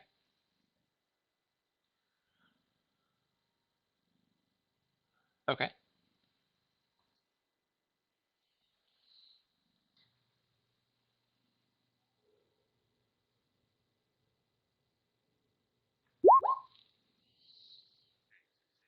Okay. What does your barrier look like?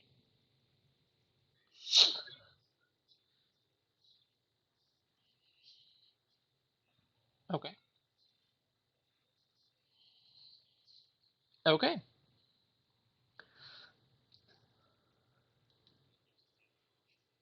Okay. And what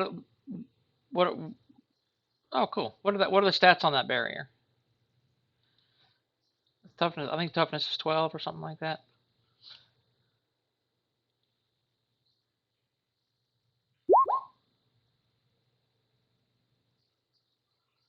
Okay. And you didn't get a raise, so it's not double strength. All right. All right. This bone cobbler is coming at Katya with two basically they look like sharpened like ice axes, the ice picks that people used to climb with, is coming at you, just swinging them, and its fists turn into a blur. So it's coming at you looking like a Cuisinart with a couple of razor sharp ice axes to pick the flesh from your bones. I thought so.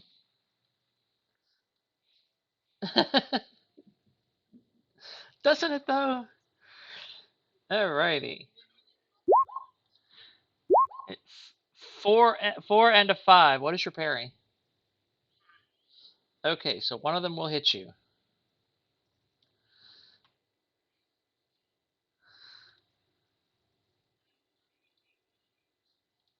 Oh my God, shoes.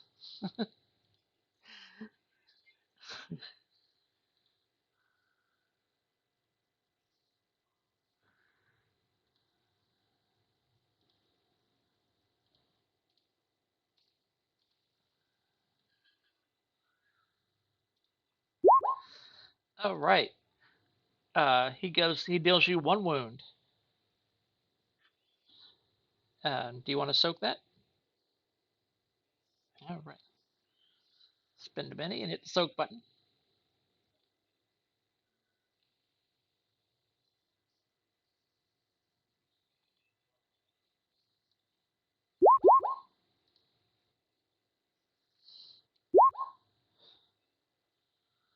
Okay. So you'd have to spend a second Benny for that second soak roll. Yep.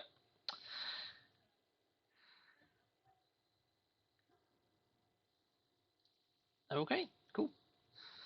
And the other two are coming after Yegan with the same situation. They're whirring food processor axes of doom. A 9 and a 6. You said your I think you said your parry is 11. Oh, okay. No, this one is. Uh, so he hits you for. Oops, I keep hitting the wrong guy. Click on you. Click on wound calculator. Oh, okay. I'll fix it.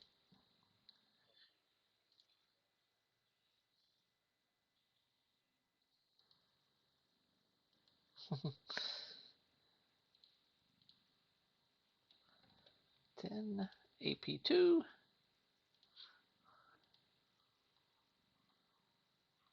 All right.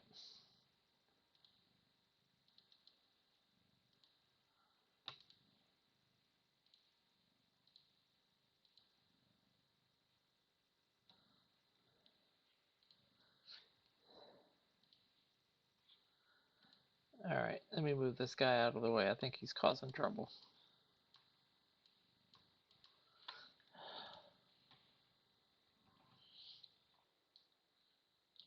Click down the door. Looks trouble. Loot the room. All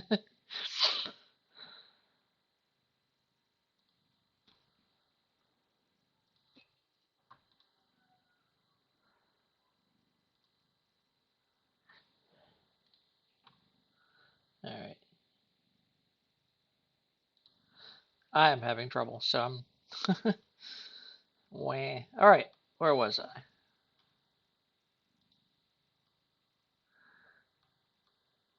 Trying to do damage to Egan. Move this guy out of the way. Alrighty, now.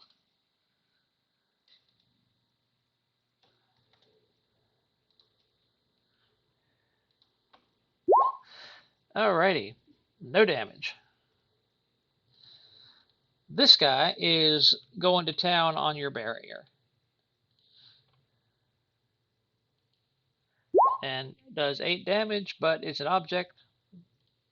Damage doesn't. Your toughness is 10, so it can't break the barrier. Okay, Katja, your turn. There is a skeleton painted red right in front of you, and of course this guy over here trying to hammer away at you with his artistic tools, his chisels. Okay.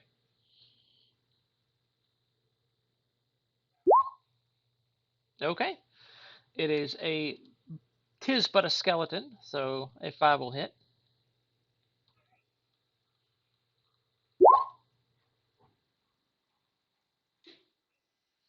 What's your damage again? Okay. I think that gets him. Pretty sure.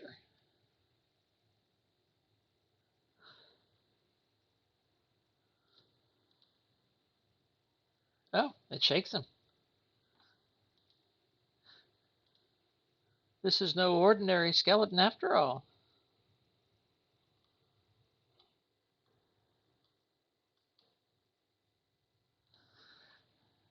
He is shaken. Timber.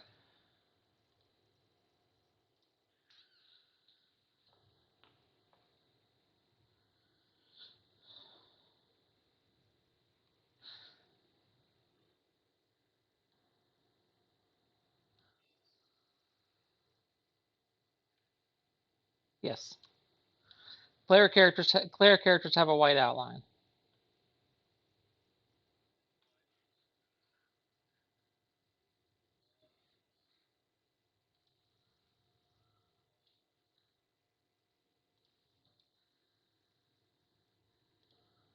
Oh, she soaked the wound though, dude.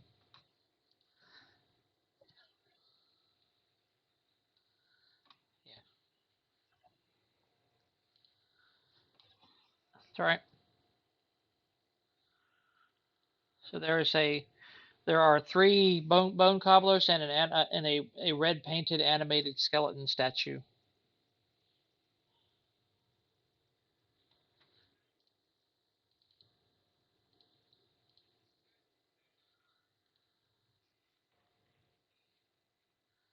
Okay.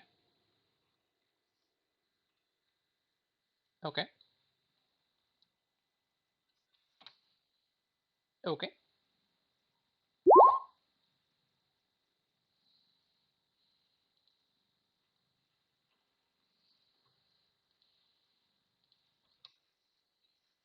It does nothing.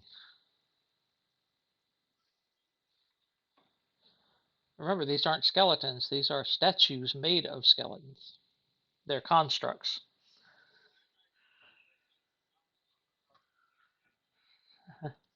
Johan, your turn. Uh, one what? Skeleton or bone goblin? Yeah, this is a bone cobbler right here.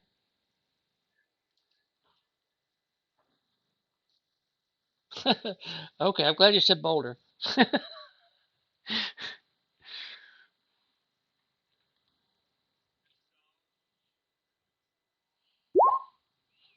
That's a hit with a raise. You lob it up over Egan's head.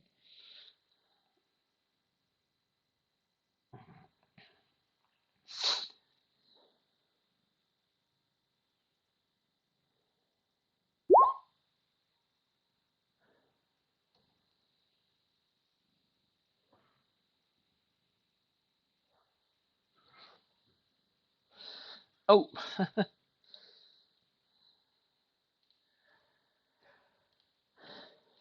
yeah, just blasts poor guy's head apart. Get your tail out of my way, Ashen.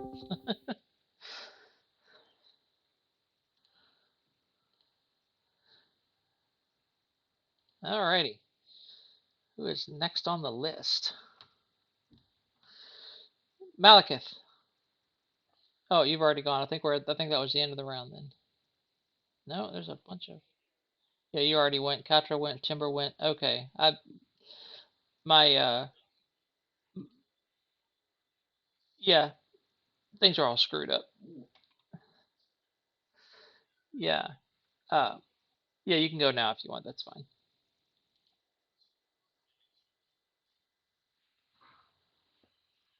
Mhm.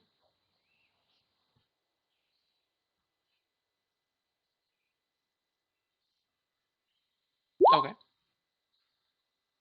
Okay.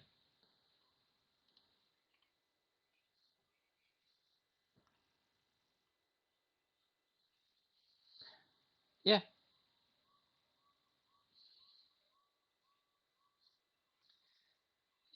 Oh, he's behind the barrier. This green line is the barrier.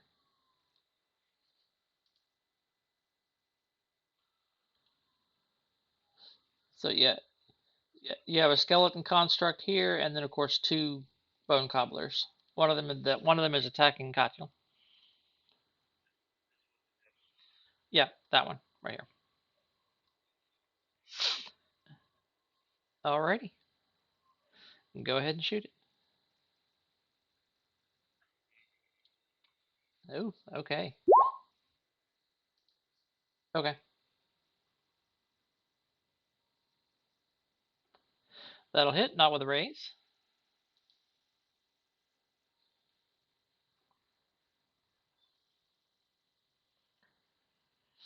Do do do.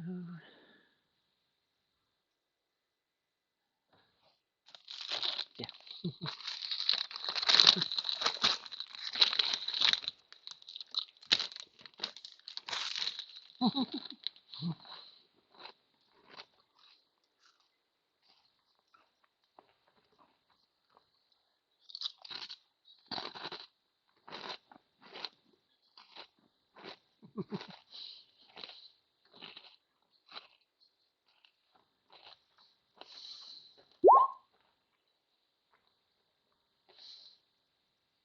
He is shaken.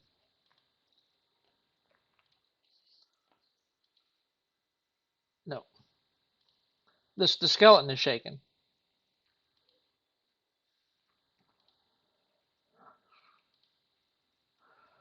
The gauntlet is, I think, is what he was thinking about. All right, that skeleton is rolling to become unshaken. Or thunder gauntlet, thunder glove. It is unshaken.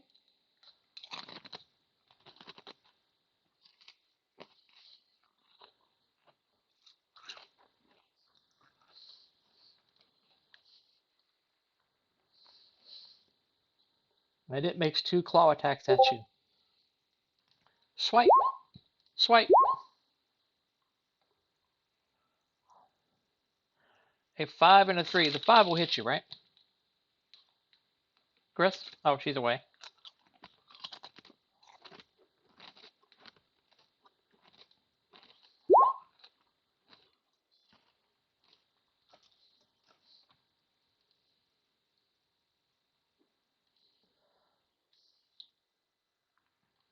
There we go. All right, that skeleton wounded her again. We'll have to remember to tell her that when she gets back.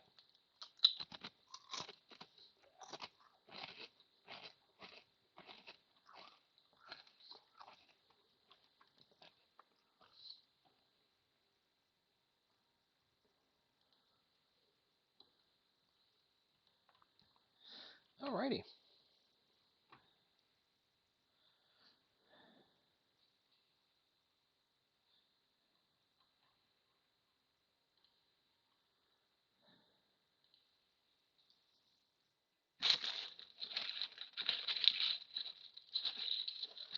Whoa.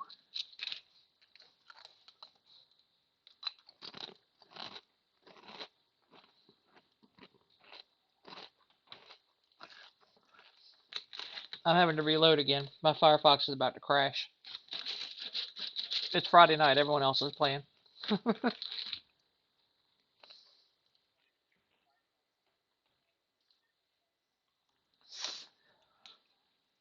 Well, it and Chrome can both be both be a bit memory hogs.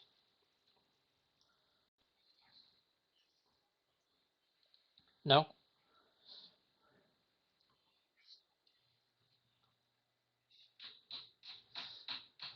Recall and shuffle because we had a uh,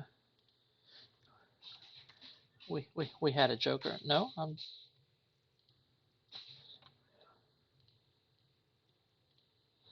okay. And for Johan, acting on the worst of two cards is acting on the worst of two cards isn't going to hurt you much because no matter what, you'll still be at the last in the initiative. So that's a really good edge to a really good hindrance to compound with calculating. Yeah, it happens.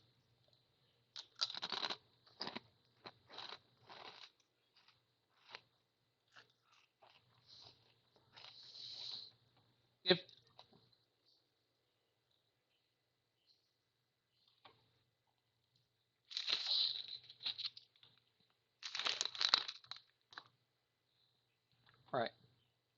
And of course, hesitant, you operate on the lesser of two cards. So if you have that and calculating, it's an awesome combination. Uh-huh. Alrighty. So Yegan, top of the round, your turn.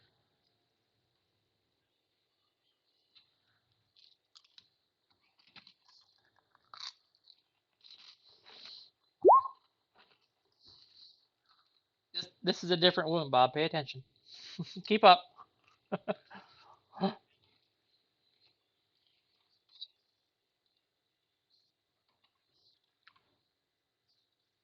Gotcha.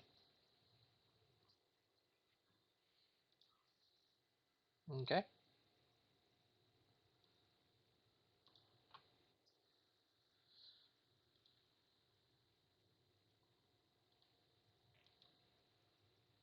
Oof.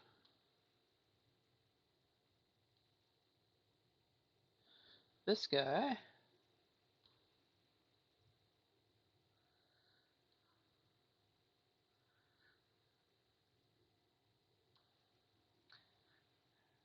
I will say that Johan and Malekith are okay on this, but Katla, um, Yegan, and Hoffman. I couldn't remember your name there for a minute. You can roll evasion, which is agility -2.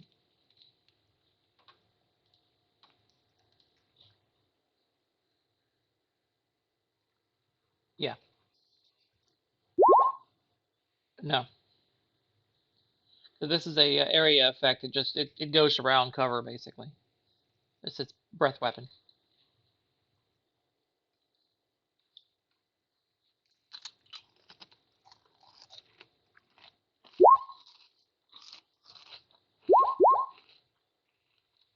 You're fine.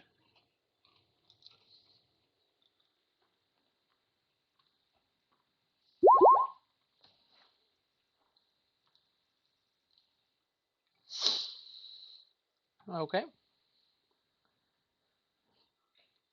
Yes.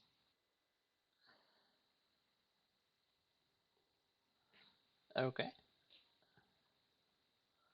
And Chris, give me an agility check at -2.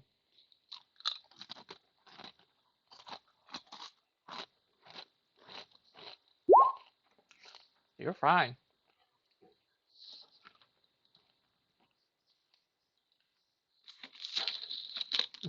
Egan, your movement is halved.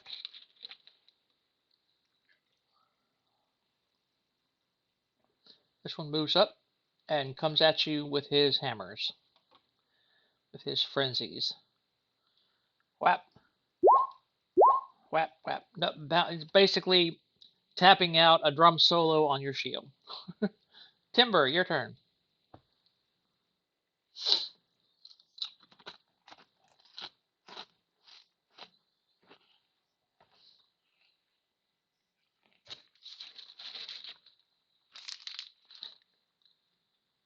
Well, this one skeleton here is moving around. It's a comedian. It's a red skeleton. Two seagulls, Gertrude and Heathcliff.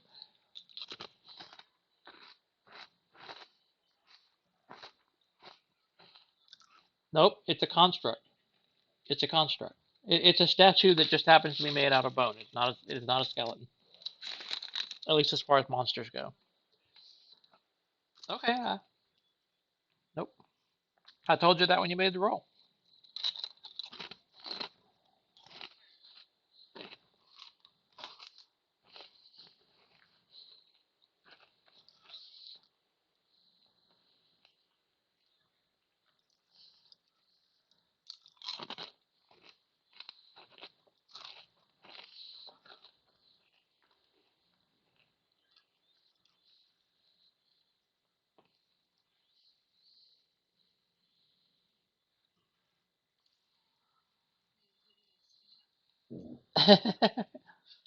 She's only 11, dude. Just kidding.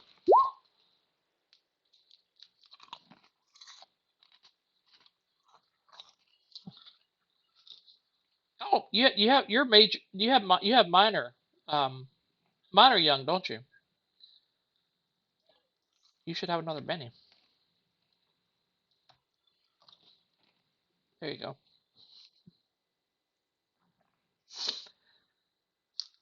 Hmm.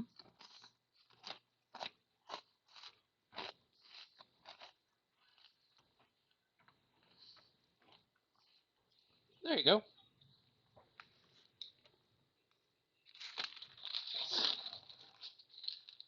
Okay.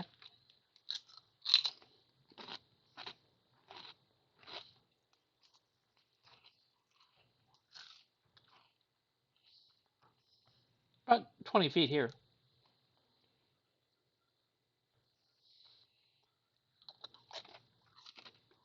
Okay.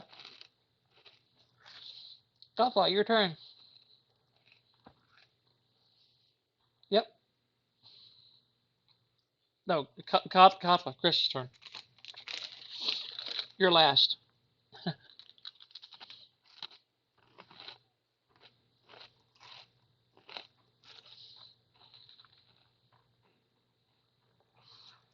So you have a bone cobbler here, a bone cobbler here, and the red skeleton here.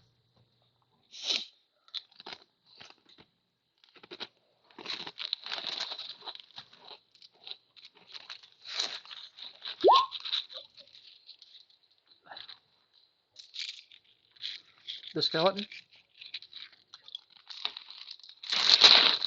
Alrighty. For 5 damage, it's not going to hurt him. You want to spend a Benny to re-roll damage?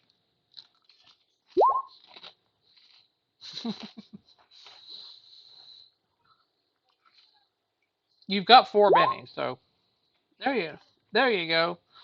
On a hit with a raise, that's 14 damage against his toughness of 8. Bang. See if I can delete those Bennies without deleting Hoffman or Egan. There we go. Okay.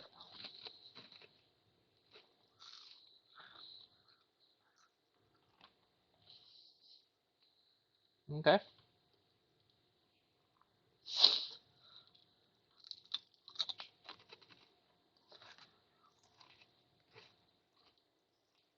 To this one.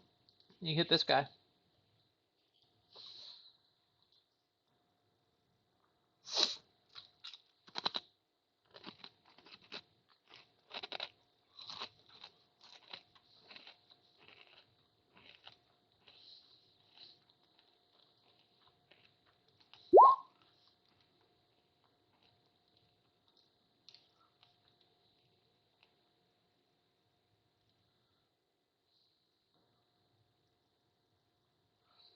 That's an 11.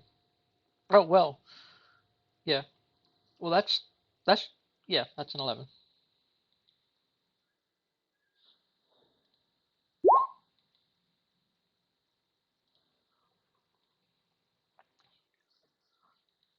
That's a different card. Yep.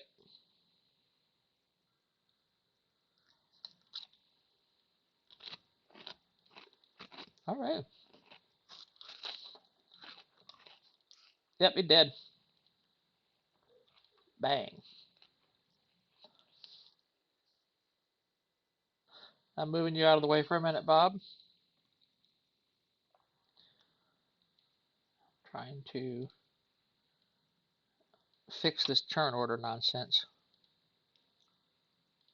Deal 1 card, 2 turn order items. Just one, not multiple cards. Alrighty. And Johan, your second card is higher, so you stay where you are. Alrighty, Hoffman, you're first in this round.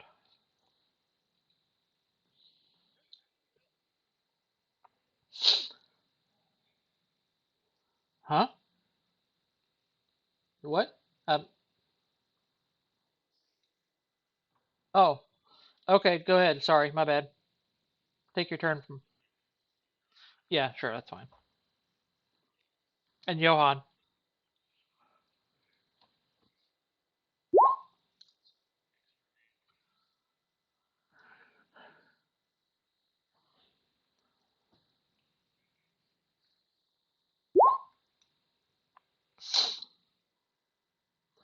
That'll shake him. Okay.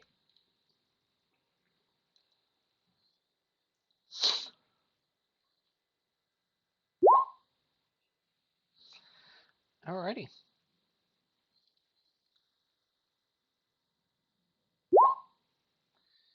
That takes him down. He drops his sharpened hammers at Cutlass' feet.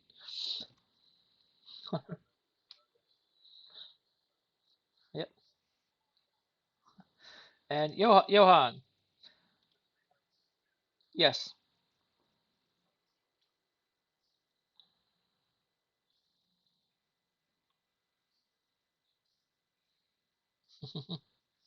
How much does that flame cost you in PowerPoints?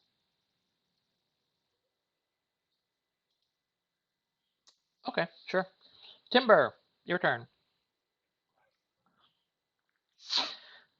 Sure. Okay.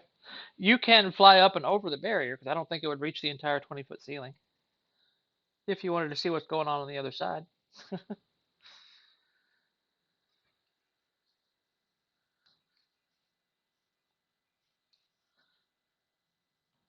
Okay.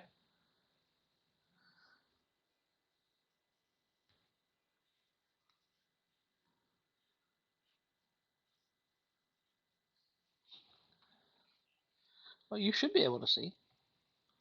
You can see just fine. Yeah,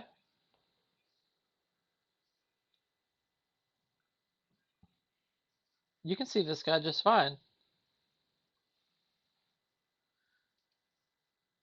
And there's a skeleton. There's a four-armed skeleton right here. Okay.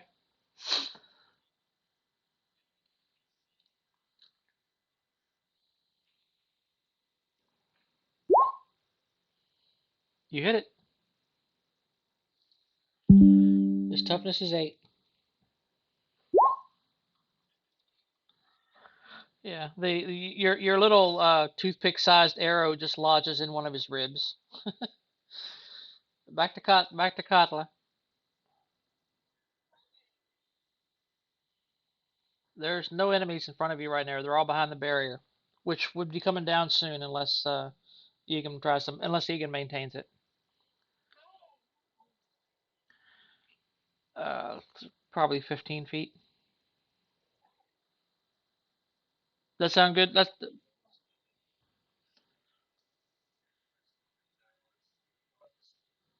2 yards. Okay, so 6.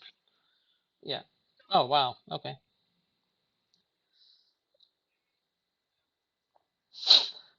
Well, even at your height, if you if you reach up with your hands, you could probably pull yourself up if you wanted to cross it.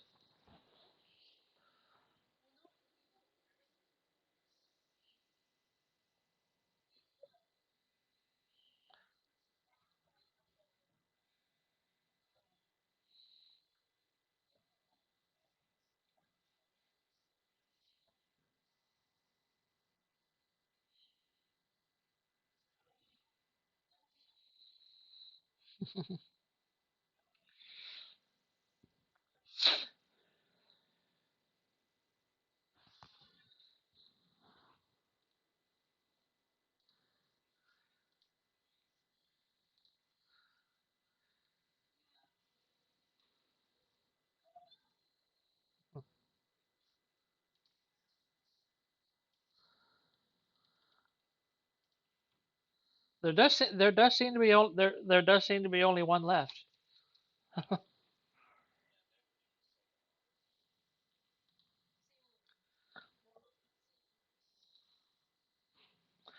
You can move your character and back out of the room if you want to do that, Chris.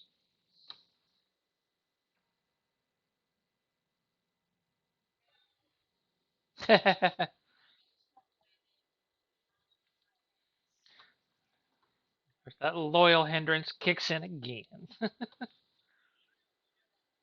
Oh, okay.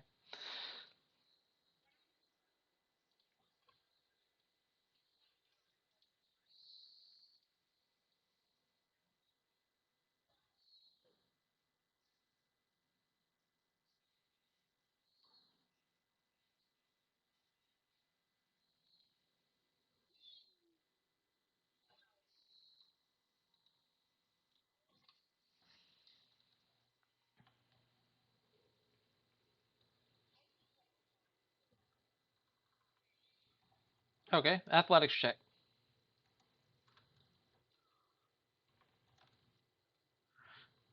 It's athletics.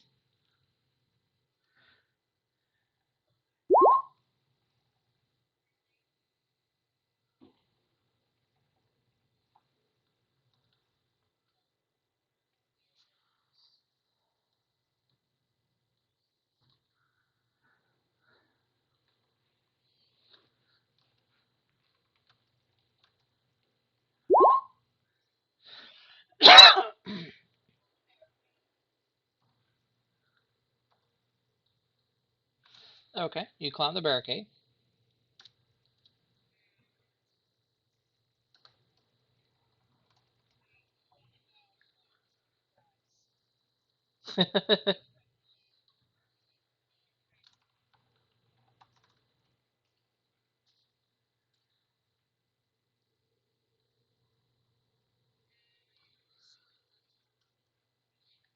Okay.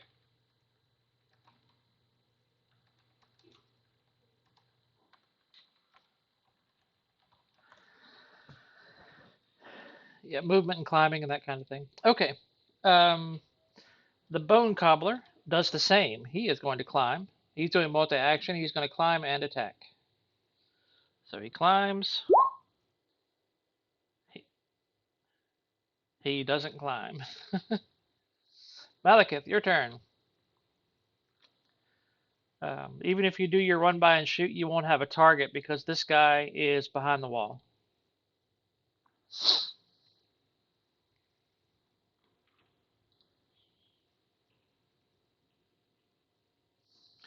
Are you gonna climb?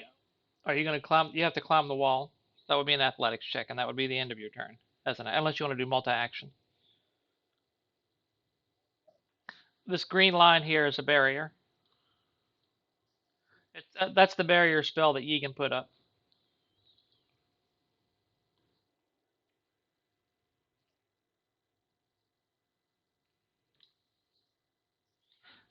I mean, you can do multi-action.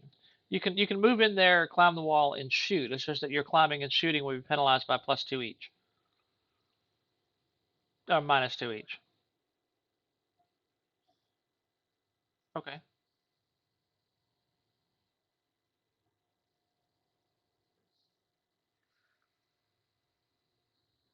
Okay. Is is you have 6 squares of movement, and you can roll a d6 and move that many more.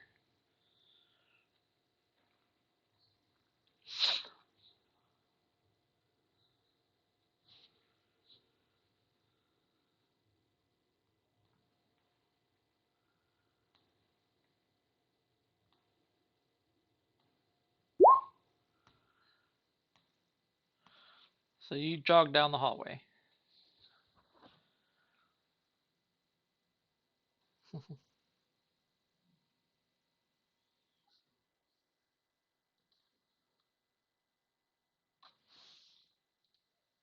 You're an elf. You should have night vision, right? Oh, wow.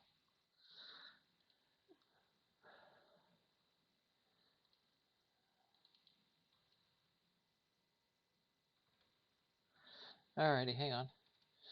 They must have updated character sheets because when they update character sheets, sometimes things like that change. So there you go. Now you can see, right? Alrighty, no problem. Now it's the skeleton's turn. This guy is going to climb the wall. He climbs the wall. So he's up on the wall with you, Katya, and he has 4 arms. So it basically has improved frenzy. So a 6, an 8, and a 3. He does only hit you once with the 8.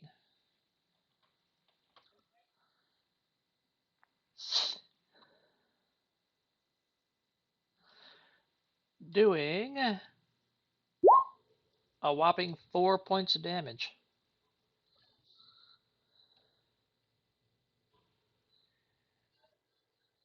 No, it doesn't. This guy fails to climb a wall.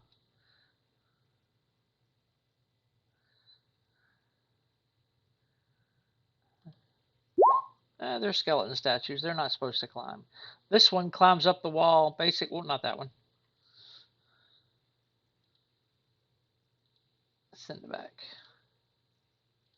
This one climbs up the wall and takes a swipe at you with this skeleton here is on fire, Bob.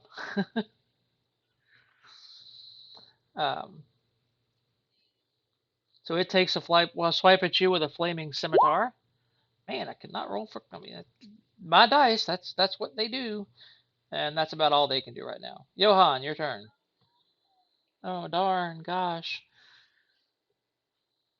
And then of course there's Big Boy back here who can't do anything at all just yet, but he's looking at you. 2 yards apparently, so 6 feet. I mean, you if it comes up to like your pecs. Yeah.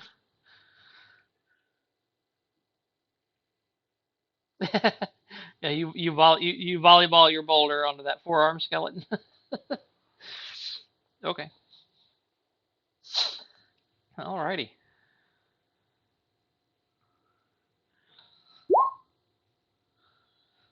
All right, that'll hit with a ranged attack. Well, you're technically next to it, but yeah, that goes against his parry, but that's still a hit. Okay, you got plenty of minis. Okay. Good gosh. There you go. So 4d6. Oh, God. Yeah. You bash this thing to pieces.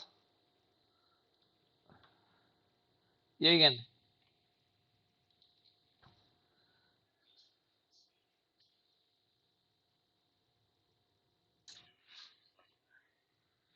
Okay.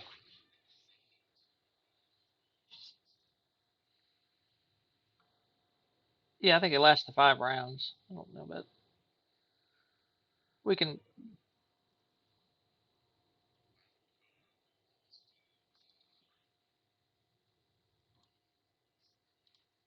Okay.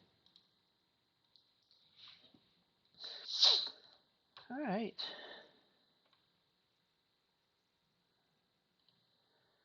I'm technically removing you from the turn order because you're on hold. Oh dear. S. Roll 20. I love you. Johan, you have an S.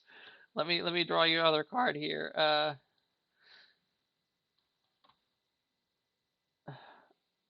don't know what an S is. uh, we'll say that you have a 4 of S. Who spent a conviction? I'll give it back to you. Go on ahead and take that conviction.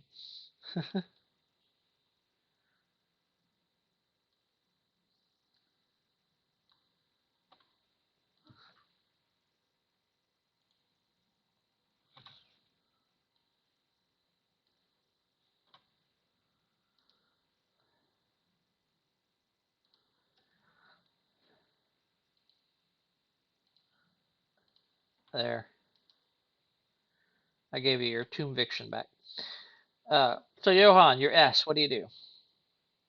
Actually, we'll put you. We'll put you lower. Yeah, I don't know. I don't know what happened, but I'm sure everyone got a better card than you did. 'Cause, all right, it is the skeletons. This guy is going to try to. Huh? Yeah. Yeah. Roll 20's acted up. Friday nights and Saturday nights are rough. So this skeleton is unfortunately attacking Katla, his only real target. With a 6, will that hit you? Okay. Right over top of you. You're both in the same square. A 7 damage. Yep.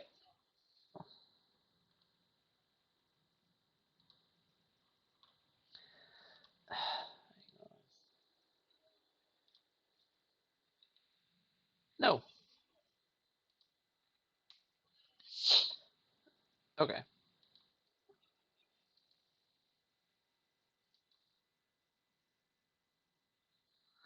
No.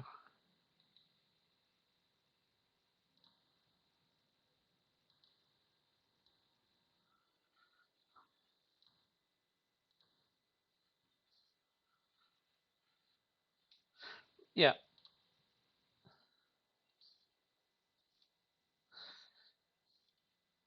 Well, the haste counteracted it.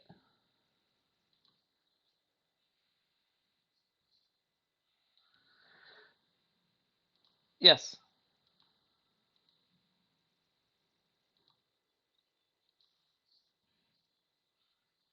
Yes.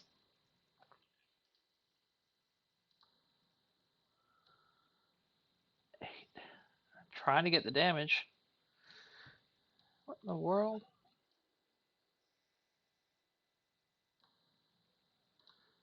All right. Wound calculation. Click on her. All right. Hang on.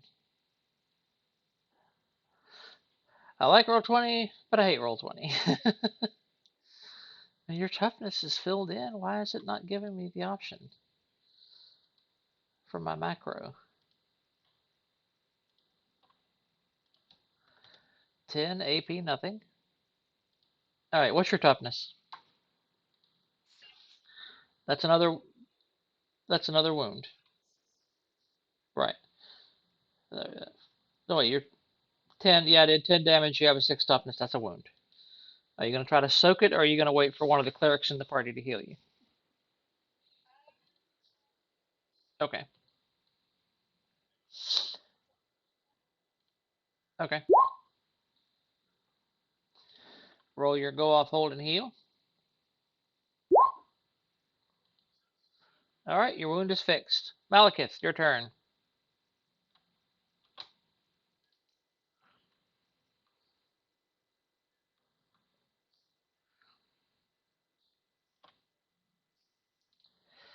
It is locked.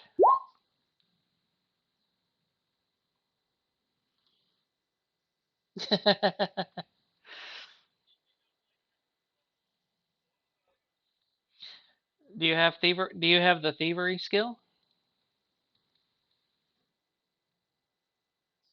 Okay.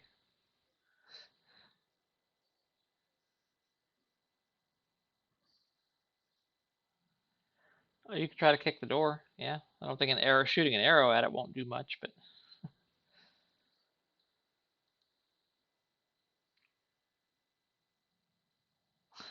okay.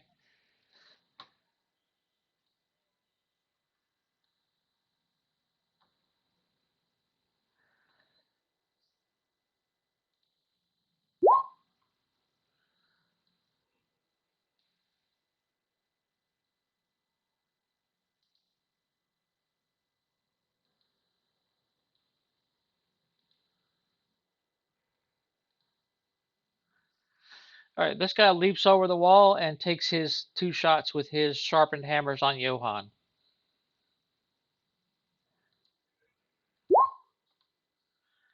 Man,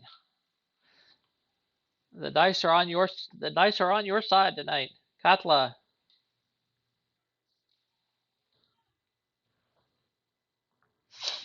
you were just wounded, but Egan healed you.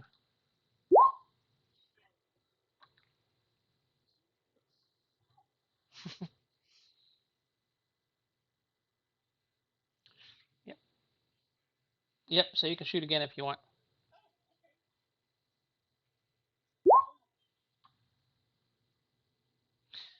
That'll hit.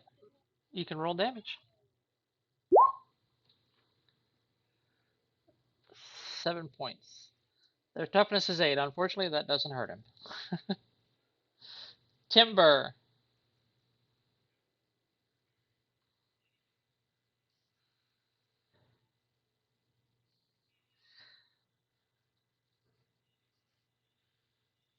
Okay.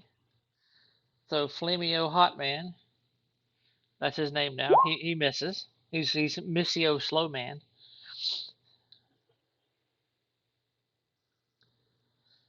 Yes. That's my next character, Flameo Hotman. Oh, okay. I don't know. I actually haven't seen it.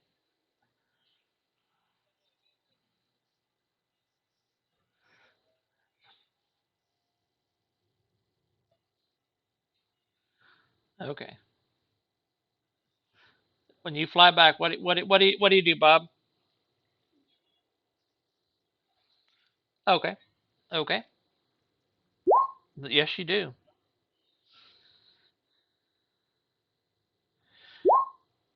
Yeah. Now your damage is penalized. That's a 6. That's not going to hurt him, but not your parry.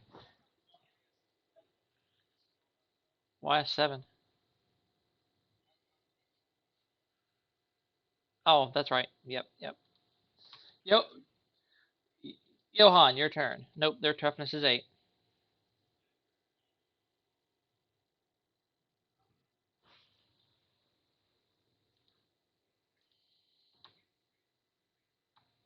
Okay.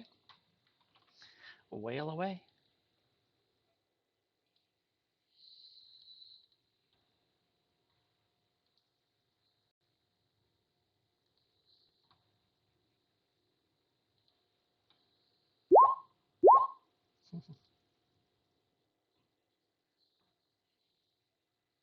This one right here. Let me clear some of these dead guys out of here because they're getting in my way too.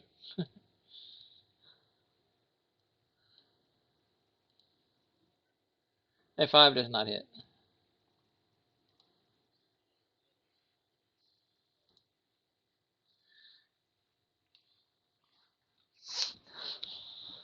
Well, Malekith isn't in the area anymore. He's well, technically, yeah, he would get formation fighting because this creature is adjacent to Yegan as well. Yeah, a 7 misses. They're tough. They're fighting. Their parry is 8. Hoffman.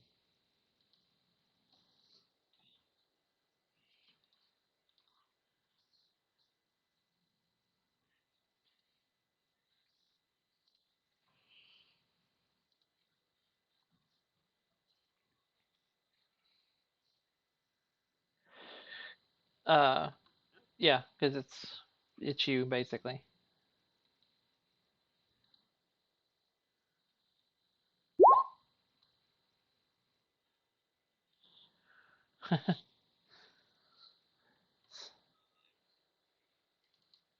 Okay, is that a crit fail? Yep, 2. They're both red.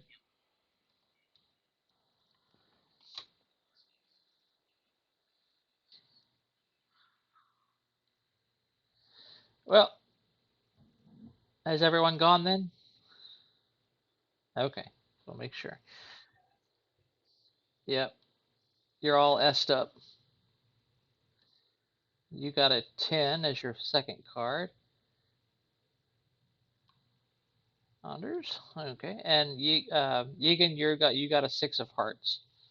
So everyone take a Janet, but Benny, Hoffman got the black joker.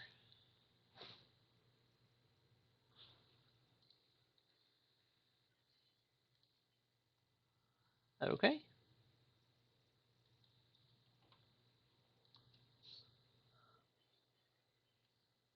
Unlimited power.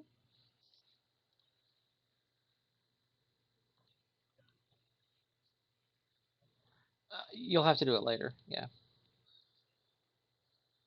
because I think it's like 2 to 6 hours or something like that. Yeah. Okay.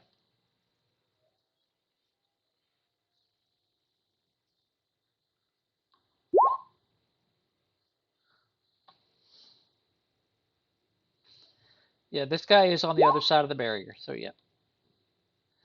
3d6 will shake him. Did you add your 2 to that for the joker? All right, that actually takes him out then, because 10 becomes a 12. Their toughness is 8, and it was a hit with a raise anyway with the bonus. Okay.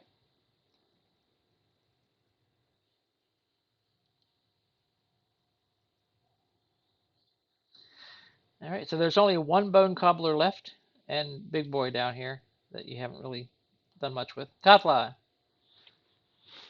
Katla, it's your turn. That will miss.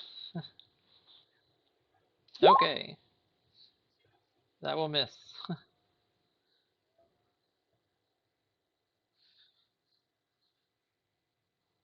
You can't see him?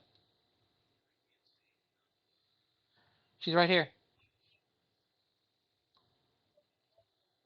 Yeah. Well, you've got spells too. You're a magic user. You got spells.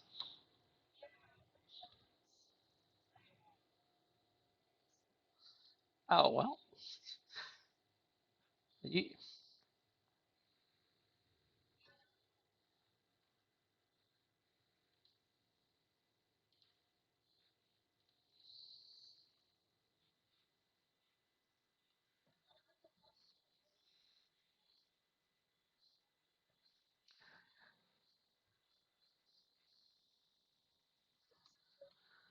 the six will not hit, unfortunately. Their parry is eight. Their parry is eight. And if you're shooting with a bow in close range, you're going against their parry. Malekith, your turn. Back over there at the mystery door.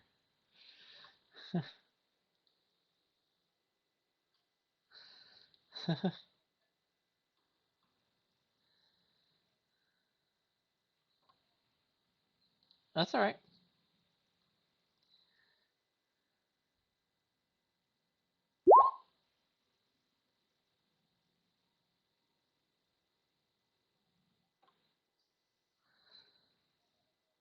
We have eight squares. Yep.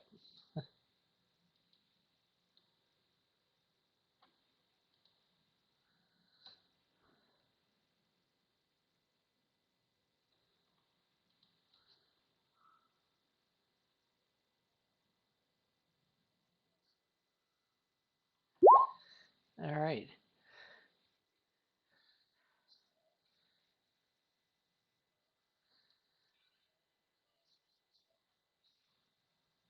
All right. This skeleton here is huge, by the way. Not well, large by Savage World standards. So everyone gets a +2 to hit it, except for Johan. I think you're too big. And Egan, I think you're too big as well. There has to be a difference of size. Yeah, you don't get bonuses to hit it. Uh, it's big, and it's not one. It's like bones upon bones upon bones making this conglomerate statue. And what it does is it comes up to this door, which is like, hey, this corridor, it's too small to fit through there. No, the bones just kind of compress and drop away, and it just kind of oozes through as a collection of bones, and then when it gets onto the other side, it reassembles. Uh, Bones jumping back up into their place, uh, and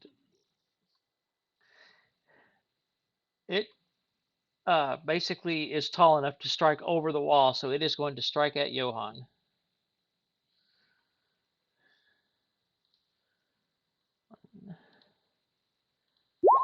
Two, three, eight, 5, and 7, Johan. Yes.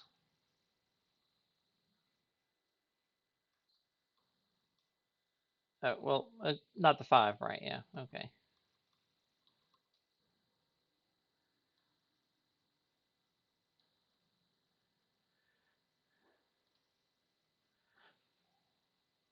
One and two. 12 and 12. With a toughness of 14, doesn't do anything to you. It is your turn. Okay.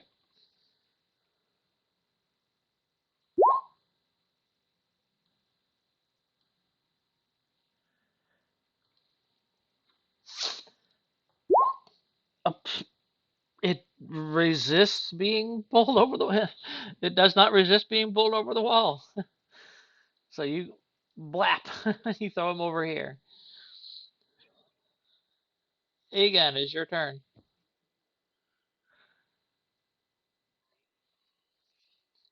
Yeah, basically it collapses into a heap of bones, and then they all kind of jump up back together, and it reassembles itself.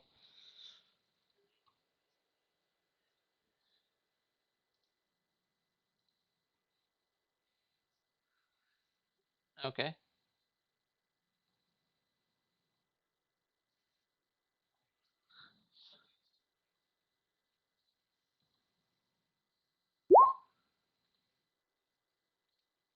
a 13 hits with with a raise. Yes.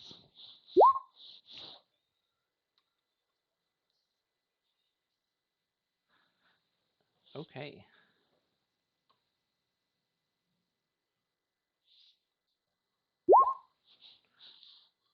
we'll miss. Yeah.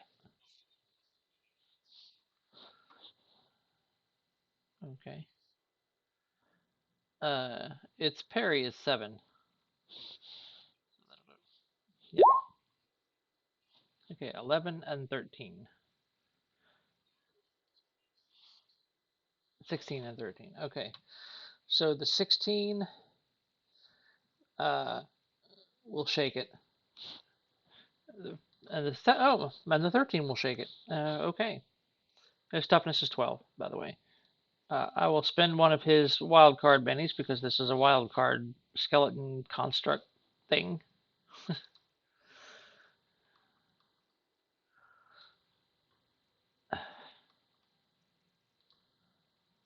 All right, now come on.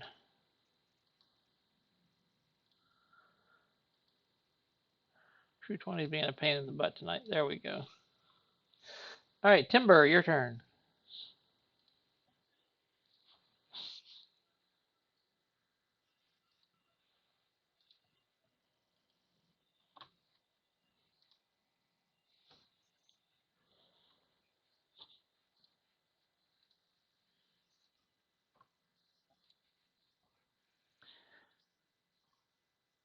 Yeah, it's a test. You can do like in taunt, you can do intimidate, you can even do something like a stat, like you can do try to do an agility test or whatever. Basically any skill or attribute can be used to make a test of some kind.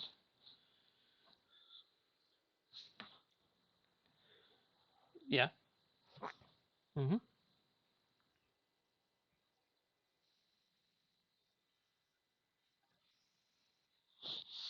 Right.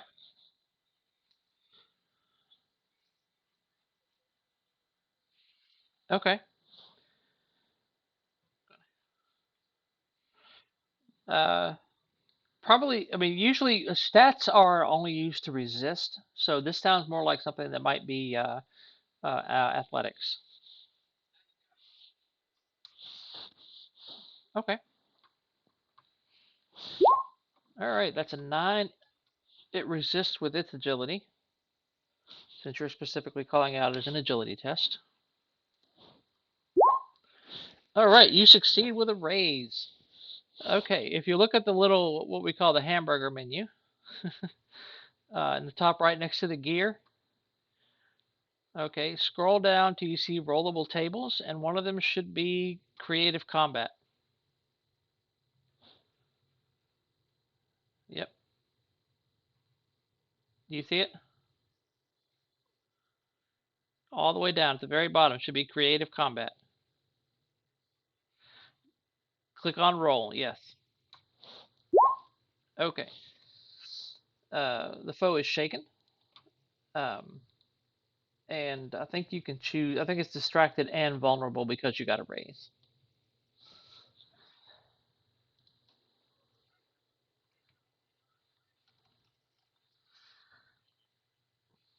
You got all kinds of bonuses to hit it. You got like a +4 to hit it. Well, that's true. That's true.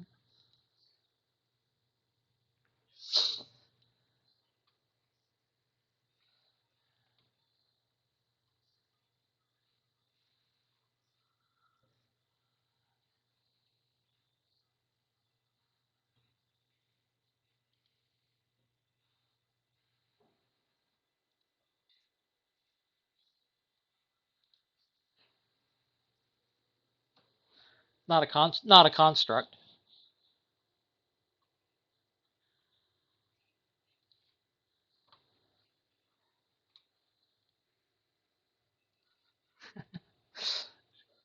Okay.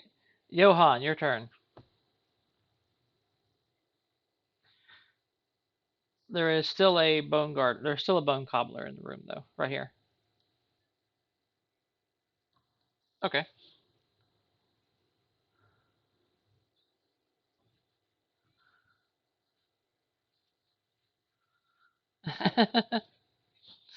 That would be a cool edge, wouldn't it? Beat a dude with another.